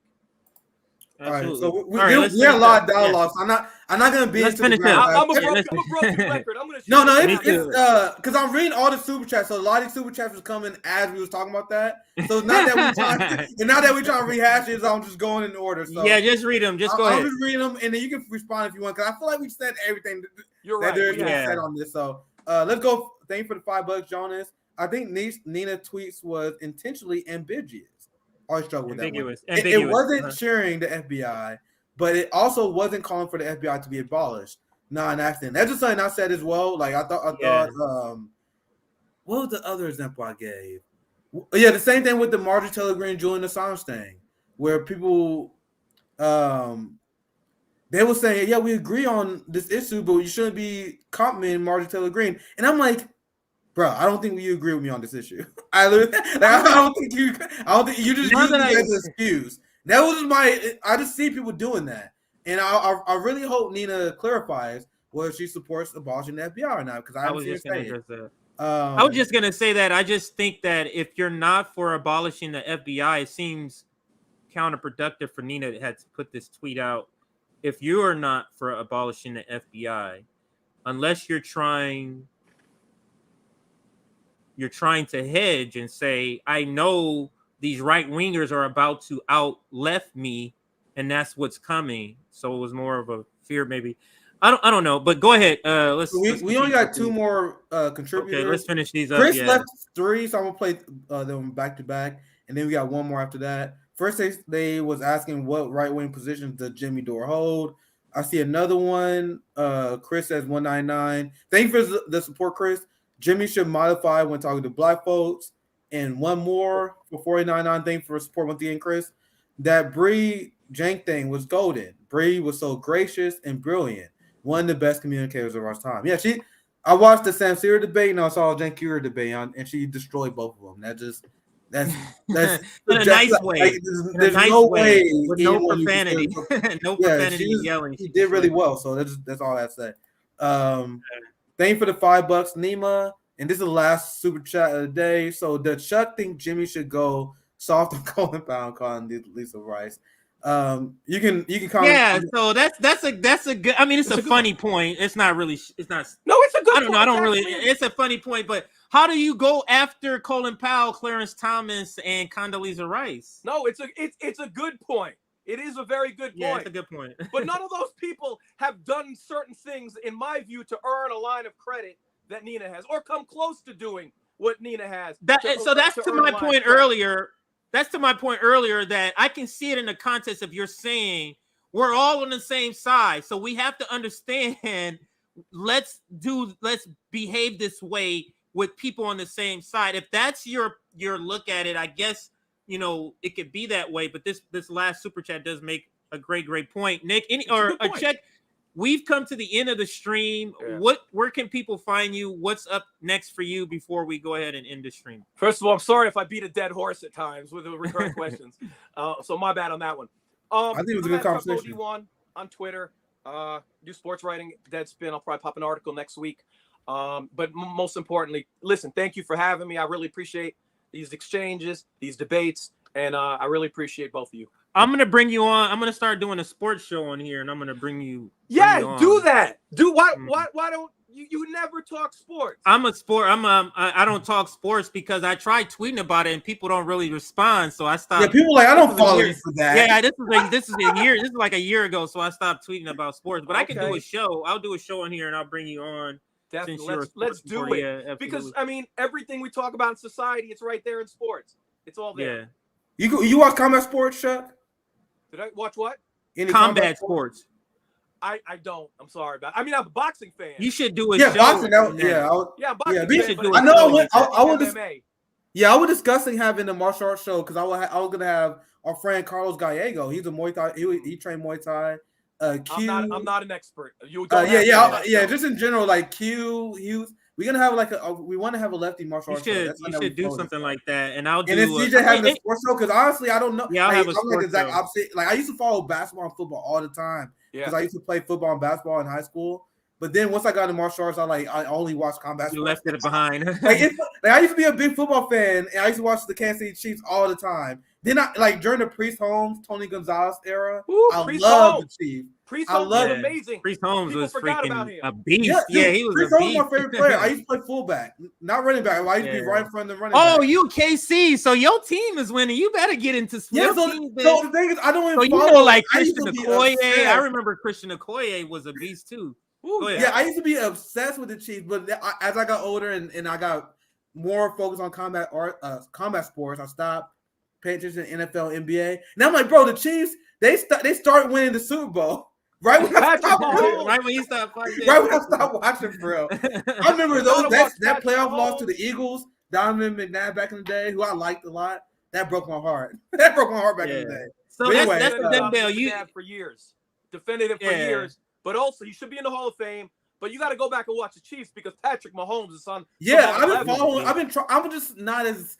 I used to know everybody. Like back when I was in high school, I was like, I'm an obsessed person. Like I was in football, so I was obsessed with football. I can tell you everyone in the league. I can tell you who's the best. Now I'm like, I know like some top players. I need to get back into it, maybe. Especially, I sat out last year of the NBA, NFL, but I'm gonna get back into it. So since all of last year's stuff I don't know. So all this upcoming season is starting, so I'm starting to get back into sports and I'm gonna start doing the show. Go ahead. Yeah, last time I said just because we got Chuck on here. The funny thing when the Chiefs won the Super Bowl, like I wasn't watching that. I missed all of it. I was like, bro, there's no way we about to win the Super Bowl. Get the fuck out of here. And then during the playoffs, I was like, man, where? No, because we lost every playoff game my entire life. That's right. Bro, there's no way we're gonna win Super Bowl. Then the Super Bowl happened, and then I watched it, but it didn't feel the same. Because I felt like a bandwagoner. anyway, you're I haven't been supporting this team. Yeah, always good talking to you, Chuck, as well. Appreciate it. Happy to have you again. CJ is make sure you guys like, subscribe, and it was a super stream. We talk about a lot of fun things. We talk about depressing things. We talk about I talk about war crimes, police crimes. It can be very depressing. So when stuff like this happens, when Bree versus Cenk happens, that's my break, guys. This shit is mentally harmful when I'm talking about all this trauma every goddamn day. So I'll be honest, these debates are kind of a guilty pleasure of mine because it gives me an opportunity to discuss political ideas through a context of an event instead of Oh my God, black person got killed here. Oh my God, U.S. Army killed people. So this is my break. Hopefully you guys allow me to have my chance to relax instead of talking about depressing shit all the time. But take everything we teach you guys and take that energy, whether it's anger, laughing, or being happy. Take that and apply it to your neighborhoods. Get involved in an organization. If you can't do that and you are doing well, become a class trader. Finance and support, even if it's like $20 a month, $30 a month, mutual aid organizations. Become a class trader if that's your role. If you can go on the streets, go on the streets. If you can't, do whatever you can. And that's the message from RBN. I want you guys to take action. Thank you guys for watching. I appreciate the great show support today. Please like the stream on your way out and also join our mailing list. You'll get notifications. Oh, Chuck. You don't have to come back, Chuck. I know the stream is ending. I know you just dropped. But if you want to join our mailing list so you get notifications for streams just like the one you're watching right now, join our mailing list and you will get notifications for streams like this. And also email us if you're interested in being part of if you're in Los Angeles area and you want to be part of the Los Angeles RBN outreach team, where we're doing work with the unhoused, we're doing work in the community outreach. Email us in the subject line, put RBN, and we'll get back to you with some details about that. So I think that's the end. Nick, did you have anything else? I'll play our outro video. Chuck, so I usually do these. I know you're in the back so you can hear this, but we usually do these outro videos with some historical figures. So we're going to leave you with this. We will not be coming back after the stream. The stream will end after this video. So have a great rest of your day. This was a long stream. We'll cut it up. This will definitely be cut up into segments. Don't worry. What do you have in store for us this summer? That's a good question. Well, I don't know about the summer. I guess I should begin with what we have in store for the spring. I feel that we are in the midst of a most critical period in our nation, and the economic problem is probably the most serious problem confronting the Negro community. And I might say the most serious problem confronting poor people generally. And I don't want to be narrow about this, talking only about the black poor in our country, because I must be concerned about Puerto Ricans who are poor, Mexican Americans, American Indians, and Appalachian whites. And we are confronting a major depression in the poor community.